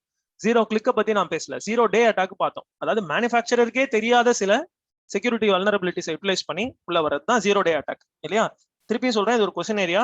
நான் வேணும்ட்டே என்ன செய்வேன், 0 டேக்கும் 0 கிளிக்குக்கும் நடுவில் ஒரு குழப்பத்தை ஏற்படுத்தி ஸ்டேட்மெண்ட்ஸ் கொடுப்பேன். ஐடென்டிஃபை திஸ் அந்த மாதிரி கொடுத்துருவேன். ஸோ அதை கேர்ஃபுல்லா கவனிங்க. நம்பர் 2 என்ன அப்படின்னா, இது எந்த வருஷம் டெவலப் பண்ணியிருந்தாலுமே அப்டேட் பண்ணல அப்படின்னா பிரயோஜனம் இல்லை. And most of these details are proprietary. எப்போ இது பண்ணாங்கன்றது நமக்கு தெரியல. ஆனா ஃபர்ஸ்ட் டைம் வேர்ல்டு லெவலில் இதை ரெகனைஸ் பண்ணது எப்பன்னா 2019 தான். அது நான் சொல்லிடுவேன். ஏன்னா 2019 தான் வாட்ஸ்அப் என்ன பண்ணுது, அதுவே ஓப்பனா ஒரு ஸ்டேட்மெண்ட் கொடுக்குது. 0 கிளிக் அட்டாக்னு ஒரு மெத்தட் அவங்க ஃபாலோ பண்றாங்க. அது வந்து எங்களுடைய பிளாட்ஃபார்ம்லயே இதுதான் நடக்குது. ஸோ நாங்க அதை சால்வ் பண்றதுக்கு நிறைய செக்யூரிட்டி மெஷர்ஸ்லாம் எடுத்துட்டு இருக்கோம் அப்படின்னு சொல்லியிருந்தாங்க. ஓகேங்களா? ஆப்ஷனல் கிளாஸ் எல்லாம் கொஞ்சம் லேட் ஆயிடுச்சு. ரெக்கார்டிங் ஷேர் பண்ண ஓகே. ஐ வில் சீங்க. முடிஞ்ச அளவுக்கு நான் ரெக்கார்டிங் ஷேர் பண்றேன் ஷேரோட பெர்மிஷனோட. Any other doubts, any other questions? ஏன்னா டைம் வேற ஆயிடுச்சுங்க. நெக்ஸ்ட் கிளாஸ்க்கு ஒரு 2 நிமிஷம் வந்துருச்சு. சார் வந்துட்டாங்கன்னு நினைக்கிறேன். Sudhakar sir, good morning. Very good morning sir. Good morning everyone. ஒரு 2 minutes டைம் தரீங்களா? வைண்ட் அப் பண்ணிடுறேன். No problem sir, take your time. Okay. Any other doubts? சரிங்க, சரி. இப்போ உங்களுடைய டாஸ்க் வந்து ஒரு 3 டாஸ்க் இருக்குங்க. ஃபர்ஸ்ட் மேட்டர் என்ன அப்படின்னு பாத்தீங்கன்னா, இந்த பெகசஸ் உடைய மாரல் இம்ப்ளிகேஷன்ஸ் என்னென்ன அப்படின்ற மாதிரி இருக்கக்கூடிய ஆர்டிகல்ஸ் எல்லாம் நீங்க ரவுண்ட் அப் பண்ணி படிக்கணும். அதாவதுங்க, நம்ம அடுத்தவனை ஸ்பை பண்றது தப்பு அப்படின்னு ஒரே லைன்ல நீங்க இதை முடிச்சிடலாம். அது எனிபடி கேன் டூ இல்லைங்களா. அதனால இதோடைய மாரல் இம்ப்ளிகேஷன்ஸ் என்ன. செகண்ட், இந்த மாதிரி மாஸ் சர்வைலன்ஸ் ப்ரோக்ராம்ஸ்ல பெரிதாக அஃபெக்ட் ஆன ஸ்டேட்ஸ் யாரு? ஸ்டேட்னா நான் கண்ட்ரீஸ்ங்கிற லெவல்ல சொல்றேன். எந்தெந்த கண்ட்ரீஸ்லாம் இது வரைக்கும் பெருசா அஃபெக்ட் ஆயிருக்காங்க. நானே ஒரு எக்ஸாம்பிள் கொடுக்குறேன், பின்னாடி நீங்க வேற எக்ஸாம்பிள்ஸை நீங்க கண்டுபிடிக்கணும். அட்லீஸ்ட் ஒரு 3 கண்ட்ரீஸோட எக்ஸாம்பிள் சொல்லணும். சும்மா மொட்டையா அந்த கண்ட்ரி பேரை மட்டும் சொல்லக்கூடாது. அந்த இடத்துல இந்த மாதிரி சர்வைலன்ஸ் பண்ண ஏஜென்சி யாரு, தன்னோட சொந்த கவர்மெண்ட் சொந்த பீப்புளே ஸ்பை பண்ணிருப்பாங்க இல்லையா, அதுக்கு ஒரு எக்ஸாம்பிள். நான் சொல்ற எக்ஸாம்பிள் நாட்சி ஜெர்மனி 1933 இருந்து 1945 World War II முடிகிற வரைக்கும் 12 வருஷம் அவங்களுடைய ரூல் இருந்துச்சு. 12 வருஷம் 5 மாசம் அவங்களுடைய ரூல். 30th of January 1933 இருந்து 7th May of 1945 ஜெர்மனியோட சரண்டர் வரைக்கும் இருந்தாங்க. அப்ப இதுல வந்து நிறைய ஆர்கனைசேஷன்ஸ் இருந்தாங்க. அந்த ஆர்கனைசேஷன்ஸ் நேம் மட்டும் சும்மா ஒரு எக்ஸாம்பிளுக்கு கொடுக்குறேன். இந்த மாதிரி தான் நீங்க அந்த ஒர்க்கை பண்ணி கொடுக்கணும். எப்படின்னா, நீங்க பாருங்க, எனக்கு நீங்க சொல்லும் போது ஸ்டேட், ஏஜென்சி, டைம், ஏதாவது மேஜர் ஸ்கேண்டல் ஏதாவது இருந்ததுன்னா அந்த ஸ்கேண்டல். ஸ்டேட்டுங்கிறது இந்த இடத்துல என்னன்னா நாட்சி ஜெர்மனி, ஹிட்லர்ஸ் ஜெர்மனி. ஏஜென்சி வந்து பாத்தீங்கன்னா எஸ்எஸ்னு ஒரு ஏஜென்சி. ஷுட்ஸ், இது எனக்கு தெரியுன்றதுனால நான் உங்களுக்கு சொல்றேன், இவ்வளவு டீடைலா உங்களுக்கு தேவையில்ல. ஷுட்ஸ்டாஃபல்னு ஒரு ஏஜென்சி, கெஸ்டாப்போ அப்படின்னு ஒரு ஏஜென்சி. அப்படின்னா ஹைமட்ஸ், இதெல்லாம் உங்களுக்கு நேம் தேவையில்ல, பட் இந்த நேம் உங்களுக்கு தேவை. எக்ஸ்பான்ஷன் பண்ண நேம் தேவையில்ல. ஸ்டாட்ஸ் பொலிட்சை அப்படின்னா சீக்ரெட் ஸ்டேட் போலீஸ்னு அர்த்தம், அவ்வளவுதான். இது மாதிரி நிறைய இருந்தாங்க. NS Sicherheits, RS Sicherheitsdienst, RSD அப்படின்னு ஒரு ஏஜென்சி. எஸ்டி அப்படின்றது ஆக்சுவலி ஜிகர் ஹைட்ஸ் டீன்ஸ்ட்னுவாங்க, செக்யூரிட்டி சர்வீஸ். இவங்கெல்லாம் என்ன பண்ணாங்க அப்படின்னா 1933ல இருந்து 1945 வரைக்கும் பிரைவசி, ஜெர்மனில இருக்கிற ஆல்மோஸ்ட் ஒரு சிட்டிசன் மேலேயும் ஒரு ஃபைல் வச்சிருந்தாங்க. இவன் யாரு, கவர்மெண்ட்டுக்கு எதிராக எங்கெங்கெல்லாம் பேசியிருக்கான். 27 நவம்பர் 1934 அன்னைக்கு நீ வந்து உங்க ஏரியால பக்கத்துல இருந்த ஒரு பப்ல வந்து போய் தண்ணி அடிச்சிருக்க. அப்படி செய்யும் போது என்ன பண்ணிருக்க, கவர்மெண்ட் எதிராக நீ நிறைய தப்பா பேசியிருக்க அப்படின்னு சொல்லி ஃபைல் வச்சிருப்பாங்க. Very surprising. ஒரு இண்டிவிஜுவல் மேலேயும் இந்த மாதிரி பெகசஸ் எல்லாம் வந்துட்டு கிடையாது, எந்த ஐடி இதுவும் கிடையாது. Fully based on human intelligence. அப்புறம் இது எலக்ட்ரானிக் சர்வேலன்ஸ், அதாவது இந்த இது மைக்கு, குட்டி குட்டி டிரான்ஸ்மிஷன் டிரான்ஸ்பாண்டர் எல்லாம் வச்சிருப்பாங்க தெரியுமா, அந்த மாதிரி பழைய மெத்தடுக்கான சர்வேலன்ஸ். சரிங்களா? சோ அந்த மெத்தட்ல பண்ணாங்க. இதுல ஸ்கேண்டல் அப்படின்னு பார்க்கும்போது வேர்ல்டு வார் டூ வந்ததுக்கு பின்னாடி ஜெர்மனியோட டிஃபீட்டுக்கு அப்புறம் இவங்களுடைய எல்லா ரெக்கார்டிங்ஸ், அவங்க மெயின்டைன் பண்ண ஃபைல்ஸ், இதெல்லாம் அவங்களுடைய கடைசி காலத்துல இருந்த கவர்மெண்ட்டே எரேஸ் பண்ண சொல்லிச்சு. எல்லாத்தையும் இவங்களே எரிச்சு கொளுத்தி எல்லாம் பண்ணிட்டு இருந்தாங்க. But still some of them were captured by the victors. ஜெயிச்சவங்க வந்து some of the documents were captured. அதை பேஸ் பண்ணி எப்படி ஜெர்மனி அந்த காலத்துல இருந்திருக்குன்றத கண்டுபிடிச்சாங்க. அதுக்கு பின்னாடி நிறைய ஸ்டேட்ஸ் வந்து இதை ஃபாலோ பண்ணாங்க. அந்த மாதிரி ஸ்டேட்ஸ் எனக்கு ஒரு 3 ஸ்டேட்ஸோட எக்ஸாம்பிள்ஸ் எனக்கு வேணும். சரிங்களா? ஸோ இன்னைக்கு நீங்க செய்ய வேண்டிய ஃபர்ஸ்ட் டாஸ்க் இதோடைய மாரல் இம்ப்ளிகேஷன்ஸ். செகண்ட் வந்து பாத்தீங்கன்னா ஹிஸ்டாரிக்கல் சைடு. சரிங்களா? ஹிஸ்டாரிக்கலா எந்த கண்ட்ரிஸ் பண்ணிருக்காங்கன்னு சொல்லிட்டு அந்த எக்ஸாம்பிள்ஸ் எனக்கு வேணும். சரிங்களா? இது 2 மட்டும் கம்பல்சரியா செய்யுங்க. இந்த ஹோம்ஒர்க் செஞ்சா மட்டும்தான் உங்களுக்கு இதோடைய ஒரு ஃபுல்ஃபில்மெண்ட் கிடைக்கும். 2-3 பேர் வந்து ரெக்கார்டட் கிளாஸ் வேணும்னு கேட்டிருக்கீங்க. காரணம் ஏதோ ரீசன்ஸ்க்காக உங்களால அட்டன் பண்ண முடியல, ஆப்ஷனல் கிளாஸ் இருந்தது, ஆர் வெளியில போயிட்டேன்னு ஏதோ சம் ரீசன் சொல்லியிருக்கீங்க. நான் வந்து சங்கர் சார்ட்ட பெர்மிஷன் வாங்கிட்டு I will definitely upload this class. அப்படி பண்ணனா 2 குரூப்லயுமே லிங்க் வந்து நானோ இல்ல சாரோ இல்ல ஐடி டீமோ போஸ்ட் பண்ணுவாங்க. சரிங்களா? ஸோ ஆல்ரெடி நான் 7 minutes எக்ஸஸா எடுத்துக்கிட்டேன். In case you still have doubts, you please approach me in Telegram privately. சரிங்களா? Thank you very much all of you. As usual brother mentor டீமின் சார்பாக உங்க எல்லாருக்கும் என்னுடைய மனமார்ந்த நன்றி. பாய்.